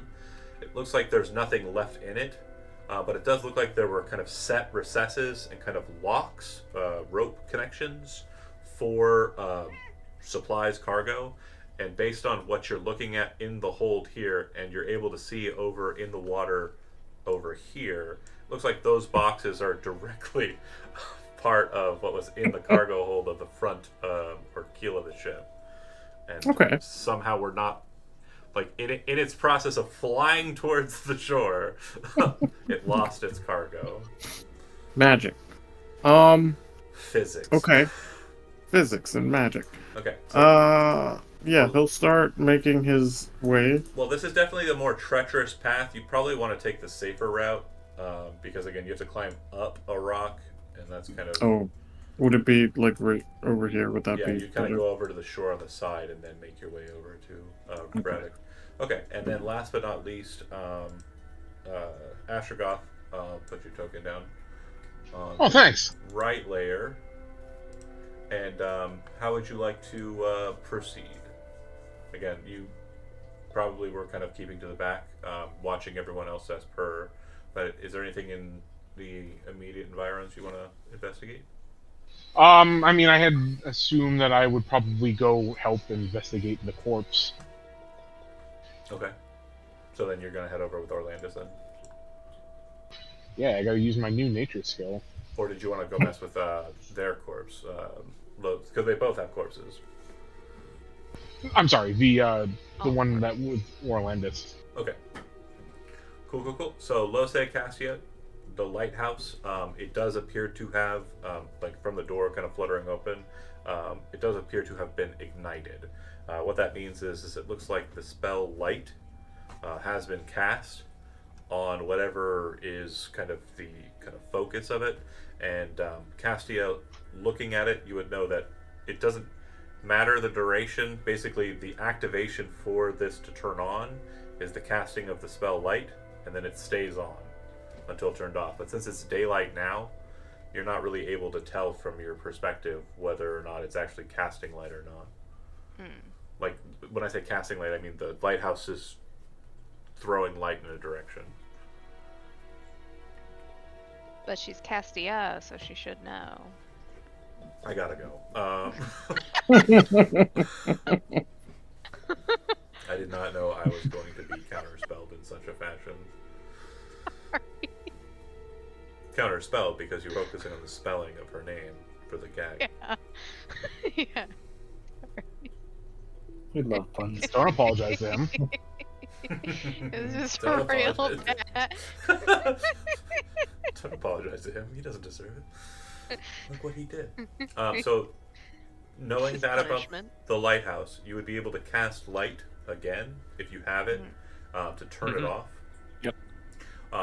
And you could also, if you'd like, continue to explore the corpse, or if you don't want to explore that, you'd also note that it looks like makeshift bridges have been built about the cove, but they look like they have been damaged slightly, probably due in part to a massive ship flying into them. It does look like there might have been ones here and here as well, but they are gone. You just kind of see the pittance and remnants of where they were. It's a shame. I can turn the lighthouse on and off like that tree, but I don't know if that's going to be any help.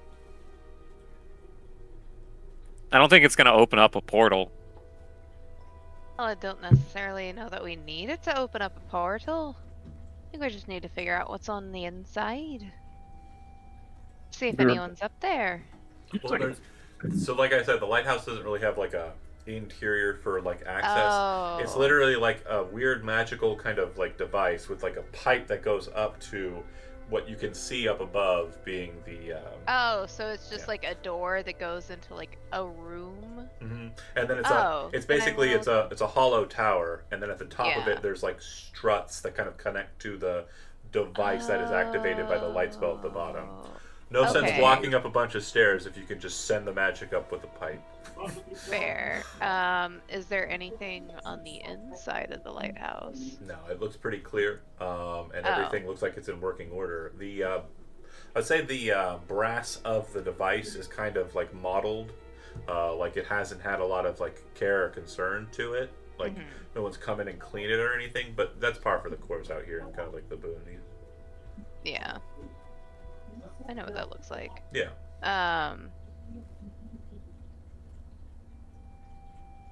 Well, I guess we should look at the body then. A bit more. Sure. Is it still closed? Oh, the body? Yeah. The It's- bloated body. It's just like hanging out here on this little like rocky outcropping. Like I said, it looked like it was. It almost looks like it's like half up, and like legs kind of dangling off the edge, and it's bloated. And according to Castia, it looks like it. The symptoms are kind of key in line with someone who's drowned. And the two of you start Right. walking over to it to check it out. Okay. Yeah. Oh, get back. So back. Can't over, wait for it to stand up. I know, right? Back over to the other side. The rope descends down to the body and the gilded chest. Vraka, I'm Or gonna climb Veronica. down, you and I'm can. gonna try to tie the rope around the chest. Okay. All right. So almost simultaneously, these two events are happening. Cassie, as you kind of look down at the corpse and kind of peer down at it, there's a sense of offness that kind of fills your mind. And as you kind of start to reach out towards it, a flash of a symbol appears in front of your eyes, a symbol you recognize, a symbol I don't think I need to tell you the symbol's name. You already know the symbol that's popping up in your face.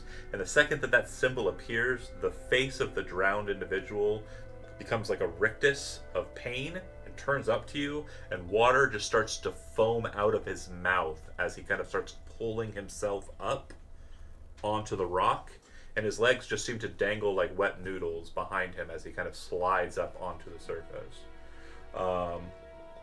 As you tie the rope, like just get the rope underneath and start tying it, I need Orlandis and I need Astrogoth to make perception check, because I presume the two of you are watching him as he's doing it. 14. Not sufficient. Okay. And what Astrogoth get? 12? Okay. 12. So not sufficient. So this will be a surprise round for everyone besides Castia. Alright. Let me go ahead and get that initiative order on the docket, and we'll shift. Before Go ahead. before you guys roll, are you taking my initiative or your own? So he's 30 feet down, so I would presume he is... I got a 30-foot aura, Yeah, and you're on the cliff. I'll allow it. baby. I'll take yours. It's generally better when we can act simultaneously. Mhm, mhm. Okay. Nice. Was that with advantage? Yes, it was. Okay. Alright, so you guys are at 18. And let me Does- see if I can. Hold on a second here. Do my thingies activate? My before or after initiative abilities? You are surprised, so I would presume That's no. real bad. Okay.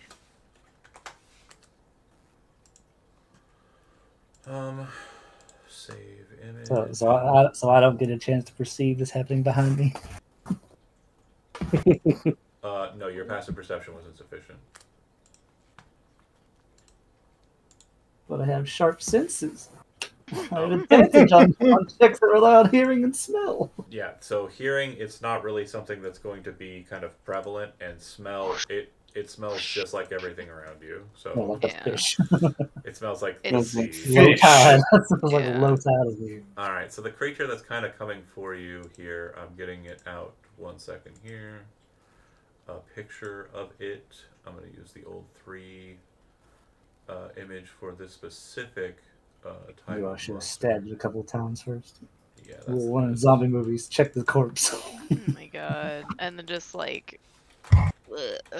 Sorry, I know what that smells like. Uh-huh. So that is what they look like as they begin to Nice. engage. Delicious. The one that's you're kind of facing off against, Lose and Cassia, has a similar look and kind of that long hair, kind of just, ripped up, tattered clothing. The one that you're fighting has the remnants of like a striped shirt and a bandana. Very pirate-looking garb. Since Orlandis failed the perception check, he will not get the fun times. Okay, so we got everybody on the board, right? Dang. Hold on a second here. Almost everybody. Initiative. Cool. They're zombies. That makes sense. And music. Am I probably further around the lighthouse, closer to it, since I was approaching it to look Yeah. at it, probably around where?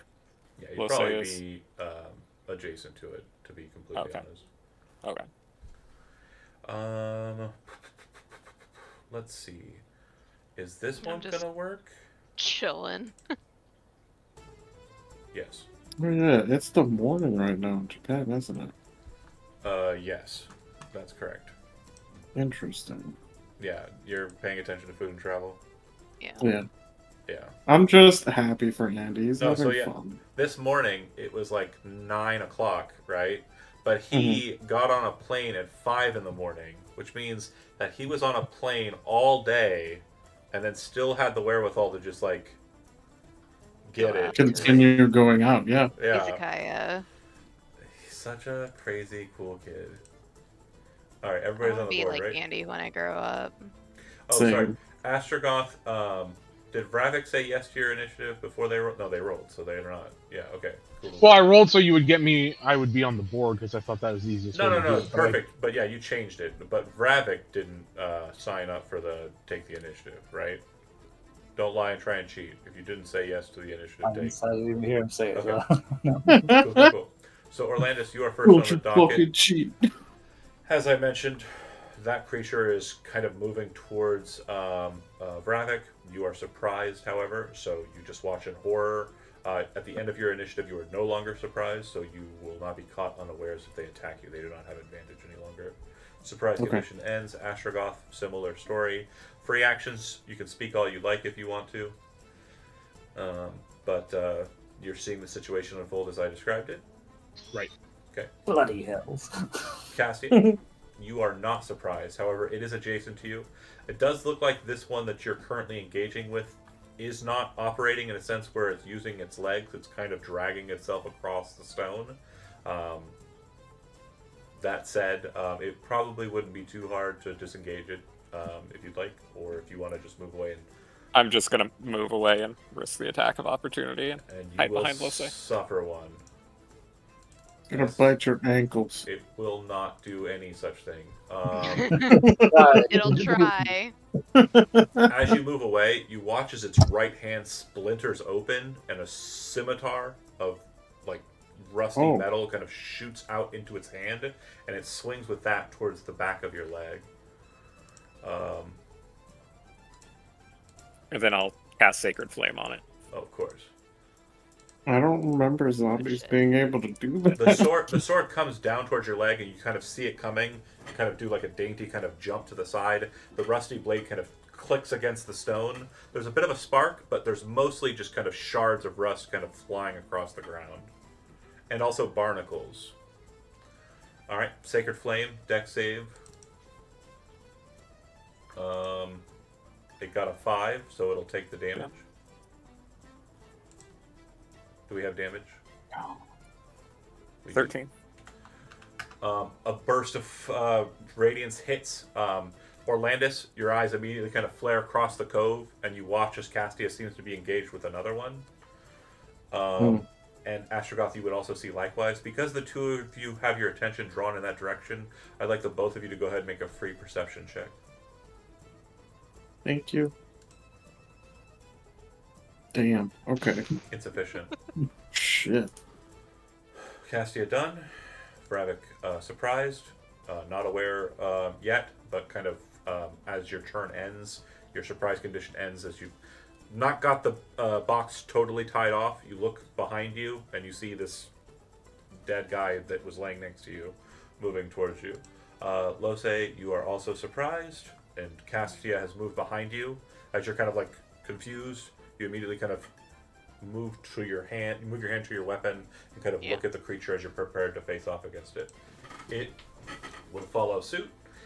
It shambles towards you, and it rises up onto like the weird masses of its legs, which again look like they're kind of rubbery, but it stands enough. It stands high enough that it's able to kind of reach up to about chest level with its face. Brings the rusty scimitar up and swings it twice at you. Whoosh, whoosh. The first one will actually catch you off guard. It catches you across the cheek, and it's actually a deep enough bite that you can feel it. 10 slashing. And then I need you to make a con saving throw. I rolled really well. Don't think that this is an outlier. Con saving? Yes. The zombie got that nat 20! As it 30, kind of 20. Cuts into you. Do you have nature trained? It's just the one person. No. It's just the one person. Do you have survival though? No. Okay. You definitely feel like as it cuts into you, you kind of like push the rust out of your face, and there's like this strange kind of bluish tinge on the back of your hand. Like this strange kind of. It doesn't look like poison. It just definitely doesn't look like something you want in your body. Yeah, that makes sense. Speaking of putting stuff into bodies, we're going to go ahead and swing at this fucking rat folk. So I do So have rude. 2 attacks. I don't have advantage because you're no longer surprised. 13 will miss, but 22 will hit. Again, rolling pretty good on the attack rolls, but then damage is going to be a little less on this one. 5 slashing, and I need a con save from you.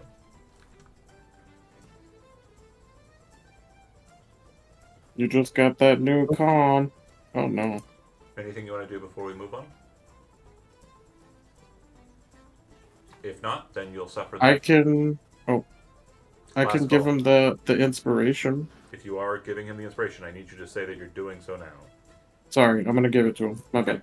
19 will be sufficient. Similar circumstance, as you kind of turn about to face it, kind of readying your hands because your weapon isn't drawn yet, it kind of comes forward. You manage to kind of grasp a hold of the guard of the scimitar, push it away, but he very quickly spins it in his hand and then deftly streaks it across your shoulder, like in between the pauldron and your scarf. And you can kind of feel like a slight tinge. You look down and kind of look at your fur, and like kind of greasing on the edges of your fur is this strange bluish color and like bits of rust flecks. You don't know what it is.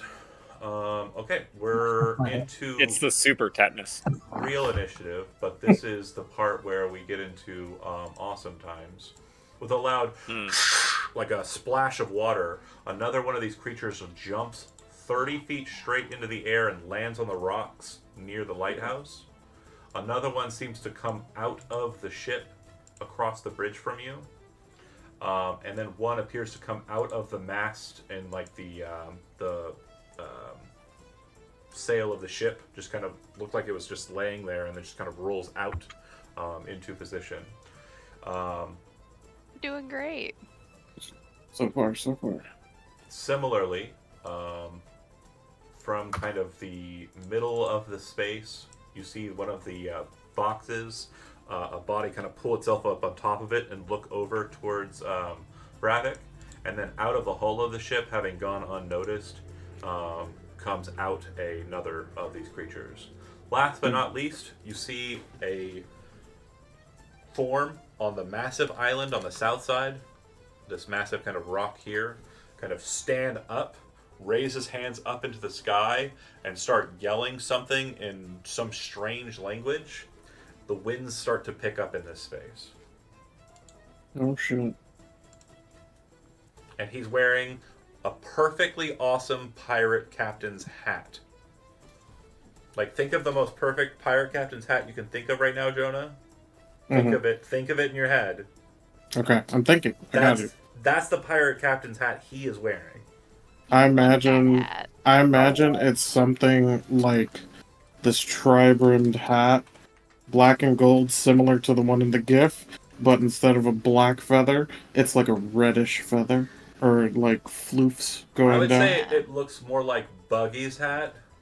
Like, Ooh, Oh, okay. I mean, that's Buggy. cool. don't too. post pictures of it, obviously, clowns, but I would Yeah. say it's like the I was gonna big- say I thought I recognized that name. Yeah, Yeah, we're not Buggy's- showing Yeah, pictures, but it's we're like the not- one with the stripes and like the skull and crossbones in the middle and like the blue kind of nonsense flaring off the Oh, sides. wait. Yeah, don't post a picture of it. If you do, No, I'm not- no, I'm looking it up. I have another hat that might do. That's not Buggy's hat. all Hold right, on. fair. Anyways, it's awesome. That's the point. Okay. That happens on 2. We're cycling to the first round of initiative where you're not surprised. So on 18, Orlandis, you're up. Okay. So before I do anything, is Ravik a melee combatant or is he a ranged combatant? Which one does he prefer more? Foxen. Muted. Oh, there you go. What was it? Melee. Okay. Alright, so that changes stuff. I mean, if you want to give me movement, I will climb up this fucking rock to get out of here.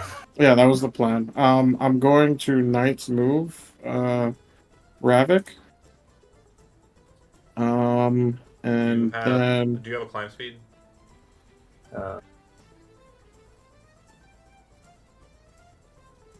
I can.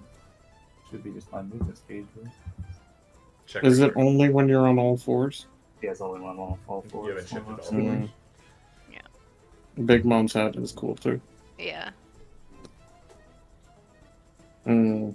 Yeah, it's 40 when I'm on all fours. Yeah, but you're not on all fours. It takes a bonus action to shift to 4s, right?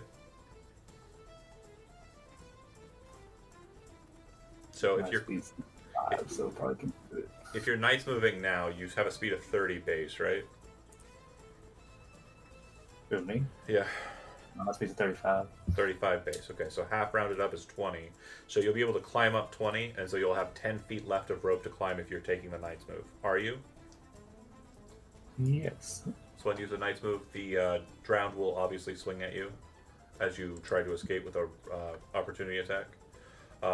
21 will hit. At disadvantage? Oh, shit. 9 will not. Okay, thank you. So, and I have evade bio whisker gives me +2 to opportunity attacks. So even better. Yeah. Fuck yeah, my guy. Okay. Super miss. Okay. So he's 20 feet up, and then I will pull out the firebolt gun, and I'll take a shot at him. From Wait, is his move half speed for climb? I thought rats had climb. No. Only if they're on all fours. Oh, okay, gotcha. Mhm. Sorry. Alright, so That's yeah. what we I missed discussed. that. Yeah, no worries. They have to shift to all fours as I think it's a bonus action during their turn. Right. And then they get Gotcha. speed increase and climb speed. Right, It's like the right. merfolk with the swimming speed. They don't get a Okay. swinging speed. Oh, okay, never mind. So yeah, firebolt gun. Is it 15 hit? It will. Okay. All Four. right. It definitely looks like when it hits, it's really not doing as much as you had hoped. It seems like That is them my being luck. kind of filled with seawater is kind of not causing. It's not doing. The fire's not really doing what you'd hoped. Kind of hits. There's like a bit of a char, but the fire immediately kind of just snuffs out. Gotcha. Alright, so, and then... Yeah, that's my turn. I'll just move here Astragal. in front of Astragal. I have my fucking. Music descended from the heavens. If you want to call out the winds, I'll call up the This is- jams. This is just a tribute. Hell yeah. Please don't start playing in the arms of an angel. Are these down at the one at the bottom here? Yes, that one. You would have LOS here though, just to. I understand, but I want to Focus on I want to try to focus on that one since that one poses the most danger in our current situation. Well, both of those hit. Go ahead and give me damage.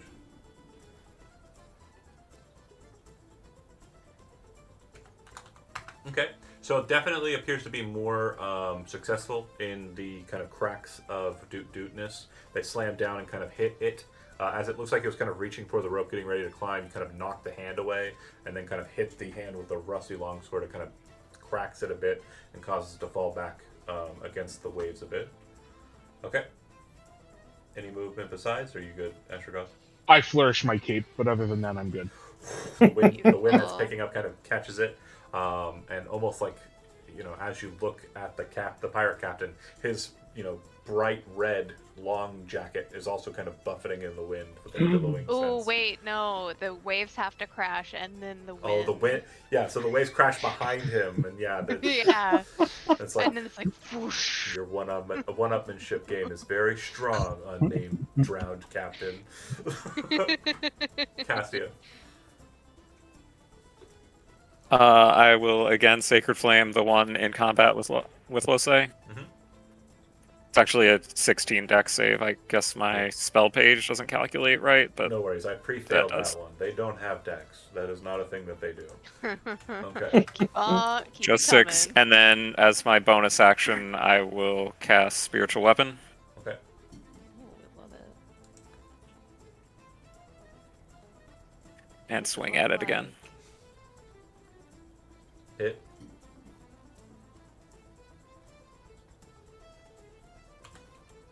All right. As you kind of drop the light down upon it and then kind of thrust your hand to the side as the blade kind of strikes into it, you watch as it kind of peels open the flesh a bit and a bit of sea foam kind of starts to spill out of it instead of blood. You would notice that it seems to be kind of falling apart quite a bit more rapidly. It's bloodied. Castia done? No movement? No. Okay. You're good position behind the fighter, or the duelist, I agree. Braddock, you are 10 feet from the top, and your hands are on the rope. Okay. It'll just take you 20 feet of movement to get to the top, and then you can proceed from there if you'd like, or try and act from the rope, you can. Okay, go on. Use that. Climb up the rest of the rope. Mhm. We'll use my bonus action to skitter. Go back on all fours. So Okay. I get 5 more movement, I guess. Yep. So you would be at a total of 20 remaining. Okay, I'm gonna. Can somebody measure this for me? My fucking ruler disappeared. I'm gonna go towards the captain. It looks far as fuck. Do you get there? 20. There. Alright, go right there. All right. And you have an action still? I do. Is there any cover on this rock or just a flat You rock? could dodge. Yeah, you can take the dodge action. Basically. Basically- Well, yeah, since you're skittering, you're kind of low to it, and so like you're ready to kind of drop flat or kind of dash in square to the sides if need be. Okay. Lose. Alright, we're gonna slice this thing in half. We're gonna do a little bit of our usual. Hit. 25, I guess hits. 13? Hit. Beautiful. 12 and 13. All right. roll a d20 for me. Great. I love it. It's not what you think. 13. All right, let me double check. Con plus 3, so that'll be a total of 16, and you dealt 13 damage. Okay, so you stab it in the neck, and you kind of pierce it, and then like dart it off to the side. It causes the neck to kind of gouge open and kind of rip off to the side. You then kind of, in that moment of weakness, kind of like with a loud shout, kind of thrust it straight in the heart, twist the blade, and then wrench it free. And as you kind of pull it from the creature, you watch as, despite its chest being kind of like pulled out and its neck now kind of like hanging off to the side, it looks like it's about to fall, and its eyes kind of shine like a kind of greenish color, and then it kind of looks at you like it's undeadly like focused on trying to murder you. Out of character, those of you who aren't familiar with zombies, they have a feature called Undead Fortitude. It says if you hit them to 0 hit points, they make a Constitution saving throw, damage plus number. If they pass, they get 1 hit point instead of 0 hit points. Damn. Unless they are hit and struck down by radiant damage or a critical hit. Dang. So he has 1 Only hit I was point. Castia. It's like a forced chatting. Okay. God And then damn. Like you still have a orcs. bonus action. Oh yeah. You haven't done an item interaction, so if you wanted to split the weapons and attack, I would allow that cheating. Yeah, stab that bitch again. Yeah, we're gonna Look step at me. again. Okay. 16, and she's just gonna keep it out. Go ahead and give me that damage. And then roll me a d20. 5. Ooh, that's not a d20. 2. Yeah. Ooh. It fails its saving throw, so as you kind of like stab it and it kind of stares at you, you kind of angrily just shove the dagger into its face and you just watch it go all the way through till to the pommel as you just push the head off, and it kind of flies off, and like the neck kind of snaps the remaining portion of it, and then the body just kind of crumples to the ground before you. Great. She'll turn to Delicious. Castia. I don't really like these things. And then And then I guess that explains we'll- how they got up here. Cassia points Yeah. at the other one. I done say you he dead. That one not though. She'll move forward to this. I'm guessing this is a ledge. Yeah. Yeah, so she'll be kind of like taking the high ground. Okay. That one starts to move very slowly across the bridge. It looks like it's shambling and taking its sweet time. This one shambles over to the ledge and kind of faces off against you. This one swims much more rapidly than it was moving on ground. This one starts to climb. That's as far as it makes it. And then this one makes it to the bottom of the rope with its dash. This one here will use its leaping ability to jump to there. That's it for its turn. Great. And then the Windmaster, or the Captain, The Windmaster. well, he's actually not. You see that his form becomes kind of encased in like a sharp wind that's visible. It almost looks like a winter wind around him. What are you doing up there? Nope, don't do that. Get down from there. Go. Is that He's also what we're casting saying? a spell. Is that what we're saying to the guy? Yeah. What are you No, doing you- up there? you're not- Get yeah, down! get down! You're gonna hurt yourself. 100%. You stop that right Don't now, do that. mister. You stop that wind magic right now. You get them from there right now. As Or I he's swear to God, I'm gonna ground you. he's kind of holding his hands up. He starts kind of waving his hands in the air, almost as if he had like something in his You don't hand. care.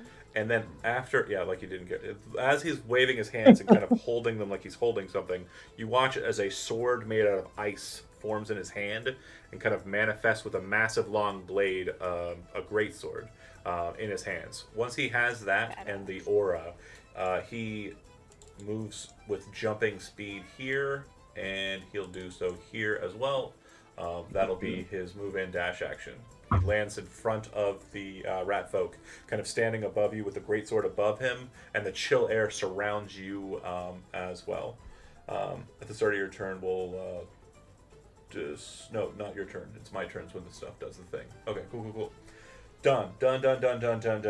All the drowned have moved. Oh wait, this fucking guy. He'll jump here, and then he'll jump here, and then he'll move there, and he'll be ready to hop over and hang out with you cool kids up on the rocks. Orlando, It's I know, fucking baby. It's bad. only 20 more minutes, okay?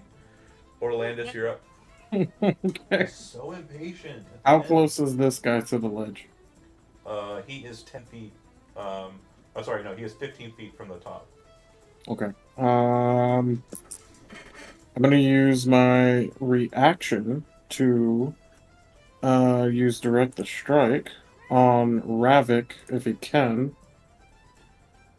Can you attack while you're on all fours?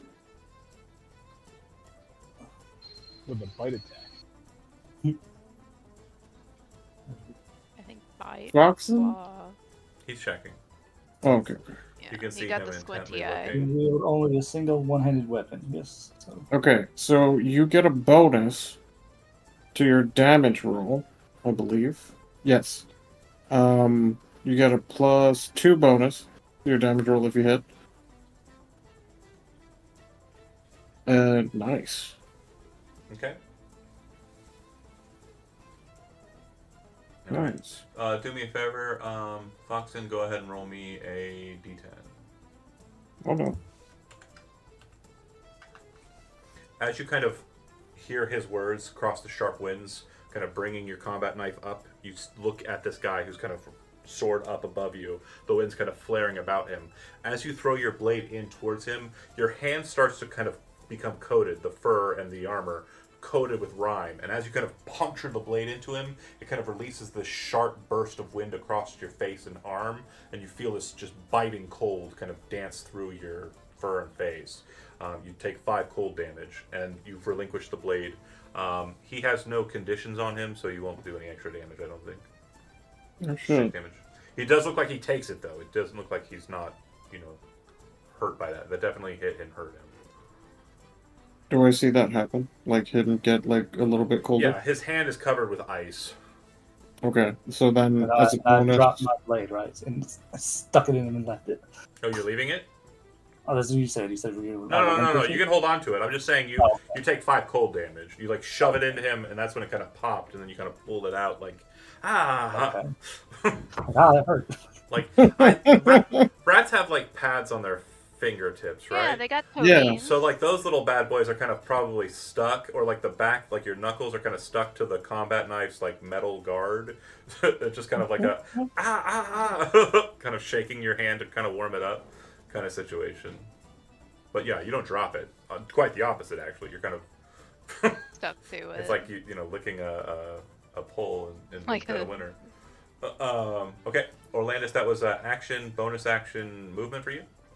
I'm gonna give him Inspiring Word. He gets 10 HP. Or 10 Oh, temp, right. 10 temp HP. You didn't bonus. And- yet. That's right. Yeah, that was the bonus. And Dan, I'm just gonna stand right here above the rope, Okay, just to get in this guy's way. That's it. Astrogoth. It's all about that doot. Targeting the one on the rope or the one across from you who's got a easier way of jumping to you. Oh yeah, I didn't even see that guy. I will probably target that dude. Okay.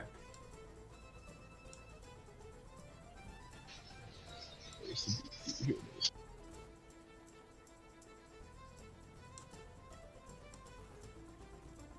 Eight and 15. 8 will miss. 15 will hit. All 5 right. force damage. You pop him with a bit of duding, and he becomes aggravated, but he is undaunted by the strike.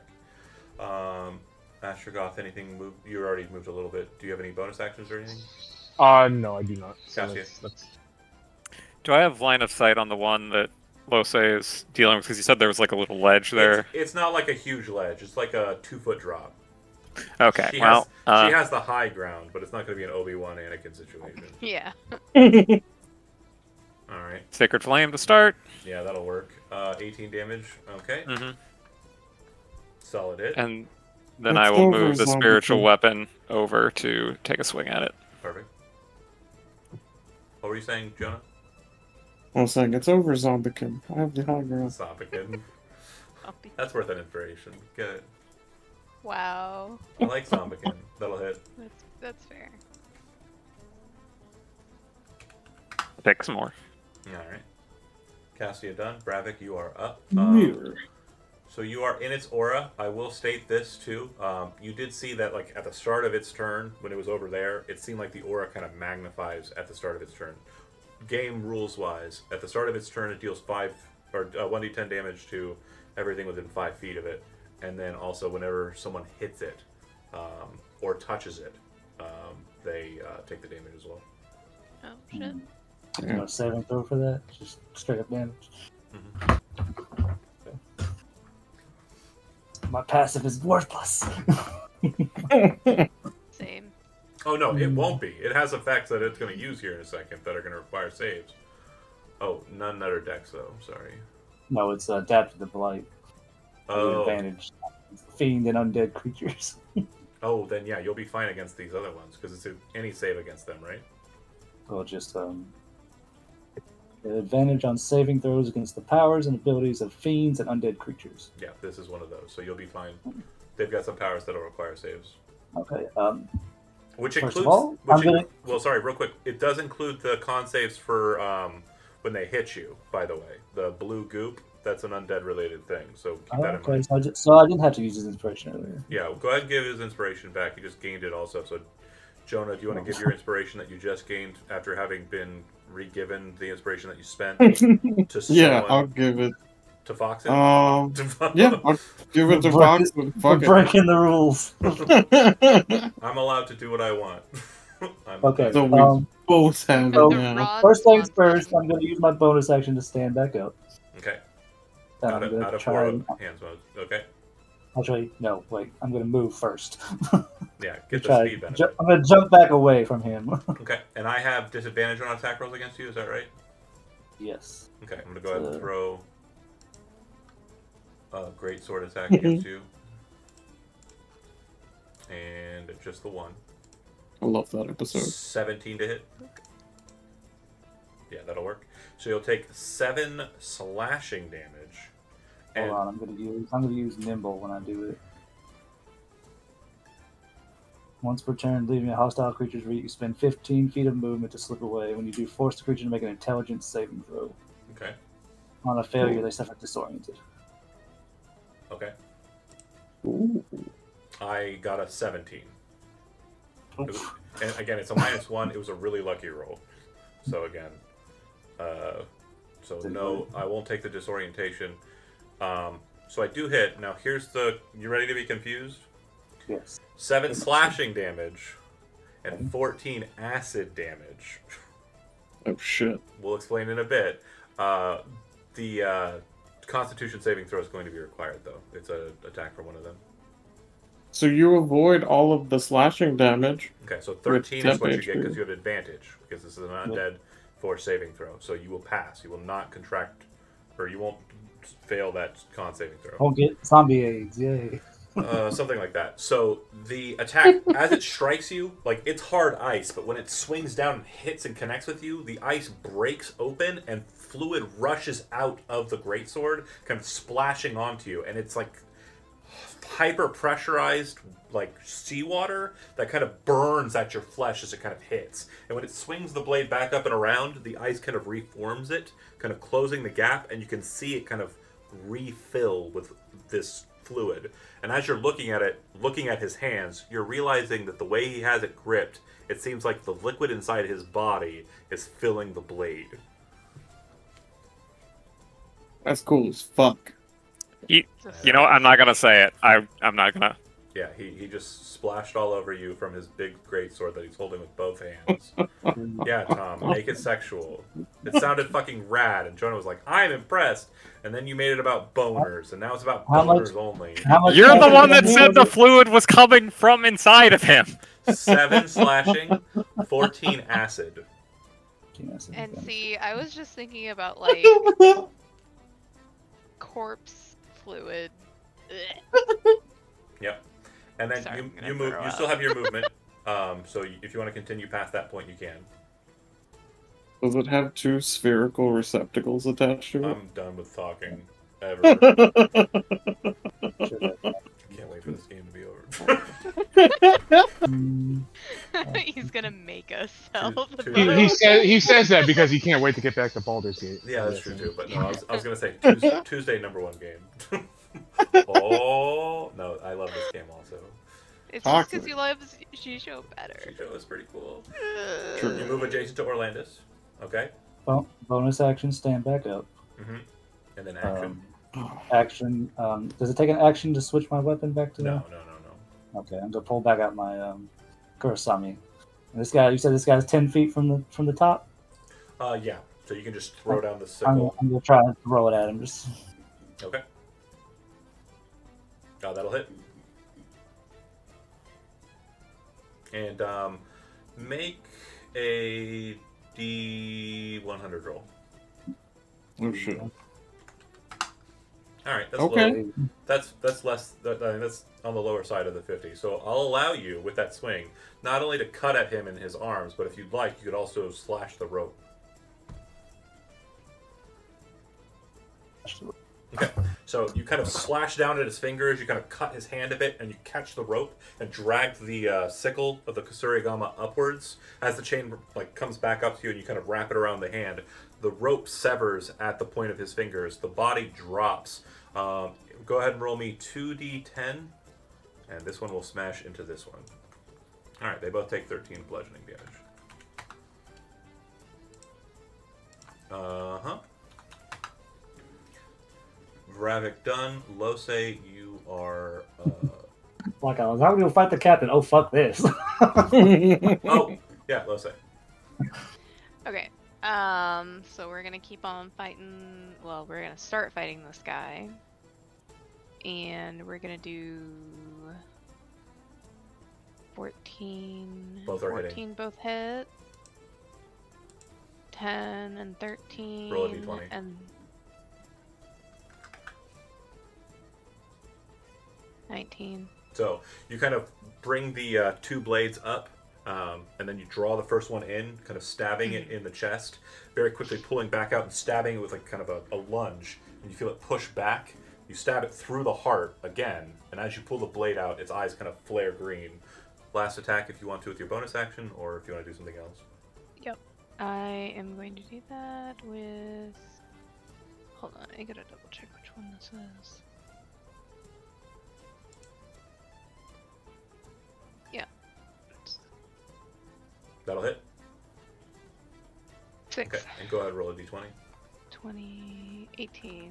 So same thing, you kind of like drag the blade out, and then you push the dagger into its face, and you feel the jaw kind of break, you feel the nose pop, but the dagger kind of just locks in the face for a bit, and then you see the mouth kind of as you pull the dagger out of its face. There's just this broken mess of face. Eyes are still flaring green, and there's like a smile just like foaming over with sea foam. She kind of snarls at him and looks over to Cassie and kind of like does a little like head jerk towards the guy, like finish him off. All right, this one because apparently I can't. Leaps across and then kind of shambles straight towards Astrogoth. As it's doing so, it drops its hand, and this rusty blade kind of flares out of its wrist with like a sickening pop, grabs a hold of the hilt, and rushes forward. Same time, this one getting its footing, rushes, jumps up, and straight towards Castia. Same thing, hand dropping to the side, rusty longsword flying out of its wrists. This one here, it's going to move to here. Lose, you're kind of stranged out by this one because it's kind of like a bit thinner than the other ones, but it's like a weird kind of thin. Like the extremities are like filled, but like the core of it is not like puffy like the other ones Oh are. god, It's like Popeye. Yeah, it's like she's liquid out of its arms. it's like a Popeye, but in one hand it appears to be holding like a seaweed-covered bow, and then it draws an arrow and pulls it and fires. And it looks like when it draws that bow, it's like close to snapping the string. It's just like this massive draw that it's able to get with that. So it's going to fire, and these two on the ground are going to stand up, and they're going to use their jump action to leap up. They're gonna be 30 feet. Is there any way? They can jump out of the waves. They can jump off of the ground. They're and they can goddamn go- dolphins. Is there any way I could use a reaction to sort of like move that one mid-air with my shield, or no? No, because it's not provoking an opportunity attack, and you didn't ready for that. So, Okay. Have you ever played Castlevania? You know, like when the fish folk jump out, it's like a loud splash, and then they land, but they like jump over like a good 10 feet above where they're supposed to land.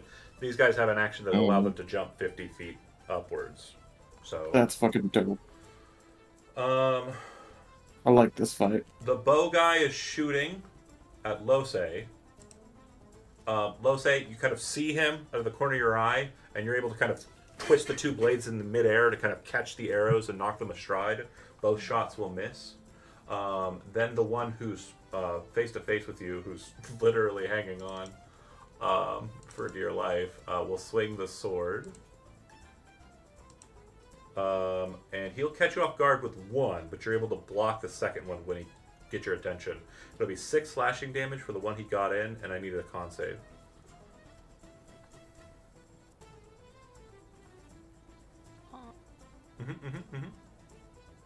Nat 20. Nice. We love to hear it. And then Castia, 2 longsword attacks at you. Your AC, if I recall correctly, is pretty good. Yeah. So as it rushes forward, you kind of raise your arms and kind of block the first attack, and then kind of push it aside. And as it kind of sweeps in with the second attack, you kind of jump back, and it just narrowly misses your gut. Then we've got over here, these two jumped, so it'll just be the master and the one who's attacking Astragoth. Astragoth swings, nope, and probably, yep, 14 AC. Okay, cool. 5 slashing damage for Astragoth, and give me a con save. You got this. And then the Sorry, I was getting a popsicle. Hold on. No worries. This next bit is going to be the fun part. No, it's not. I don't like this part. Oh, no, not for you. That is a failure unless somebody wants to spend their inspiration. I I'll have give it to- inspiration I can spend. Oh, okay. So the captain moves to the edge of the rock, and the wind's still kind of blustering about it. It then starts to stop spinning and start kind of pushing out from it. He kind of lowers his greatsword to the side with one hand, and then covers his mouth with his other hand, and it almost looks like he's throwing up in his hand. Then he kind of moves his hand, and it's just covered with like black ink. If you've ever seen Batman Returns, it's like the Penguin, like just and then and just spits this just shot of ink straight into the back of Vrakith, or Vravik. Vrakith is a gift lich into the back of Vravik, and also cutting through them into Orlandis. I need the two of you to go ahead and make con saving throws. You have advantage, Vravik, due to us being from an undead I'm source. good at that. Success, Yeah. success. So you will take half damage, which will be a total of 13 necrotic damage. Oh. And as it flares into it, it kind of splashes about the chest and head. It almost looks like it was trying to hit you in the face, to kind of hit your eyes. But because of its kind of high altitude and you're dodging, kind of like, stomaching it, it gets most of the gusto past you, and it slams into the one behind Orlandis. And it's almost like it immediately, responsively, kind of drops its head down and opens its mouth, and swallows this vomit into its own mouth. And I'm the one that made it weird. We're the one who made it weird. Or We're Landis. not wrong. Okay. Orlandis is gonna step here in between everything, and he's going to free item interaction, put away his gun, pull out his spear. Mhm. He's gonna stab the one on the left of him. The one that took the mouth. Yes, took the mouth goop. That'll hit. 19 takes 8 damage, Okay. and then I'm going Go ahead to and roll a d20 for me. Okay. D. Okay. Yeah. So as you kind of pierce it with the spear, like right through the heart, perfect Tarnin strike. Like I don't pull it out. No, you do. Shield to the side. Don't lose another fucking spear, you crazy bastard. No. I'm gonna with the same fluid action, while my spear is in, I'm gonna shield bash him off of the cliff. Oh, okay. So I was gonna say you did kill him, but his undead fortitude, his eyes flare green. You got him Yeah. perfectly in the heart. So go ahead with your bonus action. You're pushing with shield. Yeah. Master? Okay. Yes. So make your I'm check, gonna. athletics, and I'll make my check. And God damn it. well, you're lucky because he rolled an 8. So you, Oh. bam, slam him with the shield in the face, and you watch as the black ink kind of flares out of his mouth, and he falls 30 feet to his demise. Actually, roll 3d10. 30-10? Okay. Yeah, I have to do it, and then roll 11. roll a d20. 14? 14 plus 3 is 17. 11 plus 10 is it's dead. Fuck yeah. I'm kind of sad. I wanted it to like emerge back out of the water, spitting the vomit again. Orlando. That would have been horrible, but amazing. Since we already started this initiative round, let's go ahead and just work through this one real quick. Astrogoth? I just realized what time it is, sorry. Would I have disadvantage using Eldritch Blast on this one that's right in front of me? So yes. Yeah. You could take the opportunity attacks and walk away, but that's 2 of them. I mean, I do have a spear that I've never used before. Okay, hold on. You have spears? Hold on. Can I say it was one of Orlandis' last spears? Like, I know it's not, but can we just say it is? I've I only mean, yeah, lost sure, one. yeah, sure. I just unsheath it, so yeah, it It's looks the at it, one it's that- like, wait a minute, and it's like, It's the one they threw off a black spear. Astrogoth just has it. Where did yeah, you it's get like that? it's like Anchorman brick with the grenade. Hell yeah. Yeah, go ahead and make spear attacks. I think you've used the spear before. But No. yeah, that's fine. 9 will miss. Only barely. Okay. So done, Astrogoth. We'll move to Cassia. Sacred Flame on the one Lose almost killed. Dead. And then I will move my spiritual weapon to hit the one that's in my face. Yep. Yeah. Alright, that'll hit. Nice. Alright. Next up is Ravik.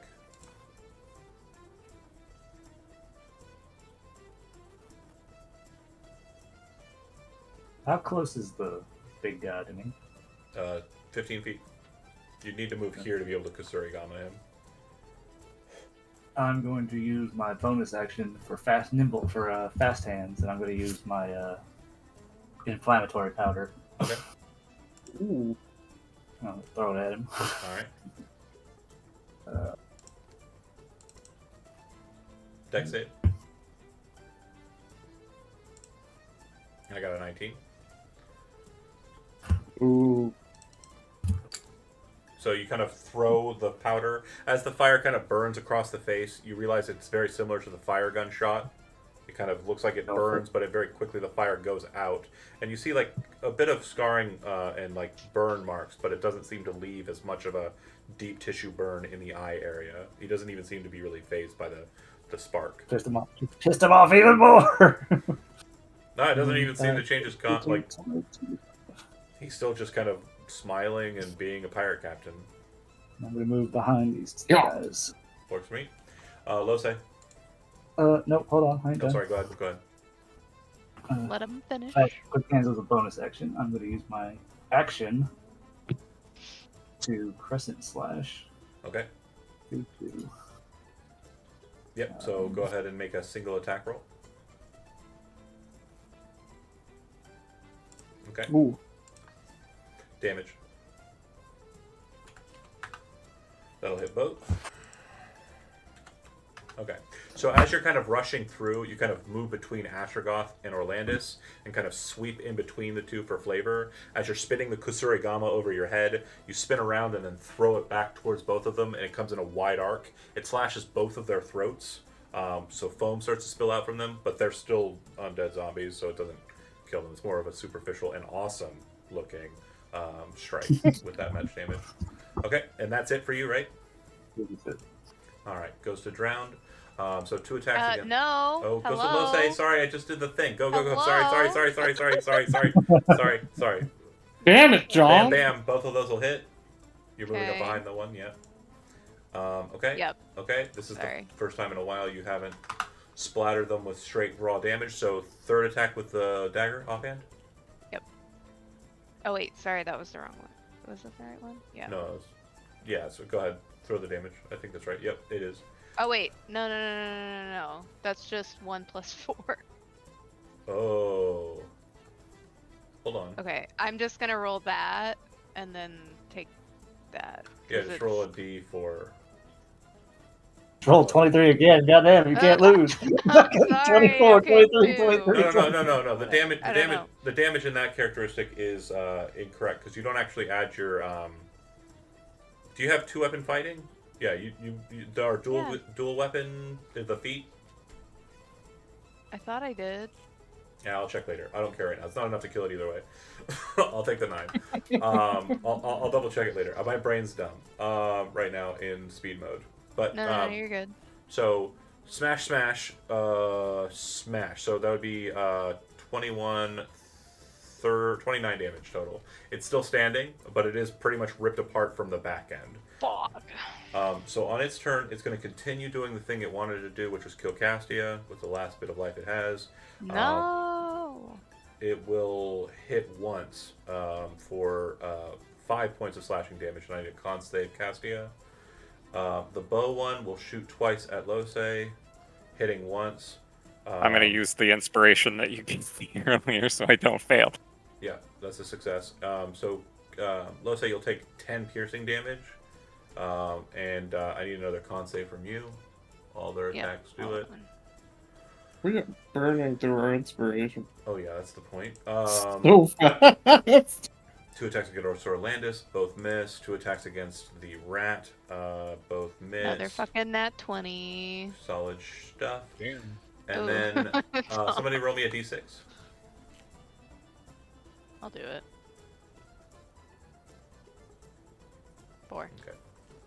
So then the master will leave across, and then he will move in on Orlandis Oh no. and swing Oh, with his yes. great sword.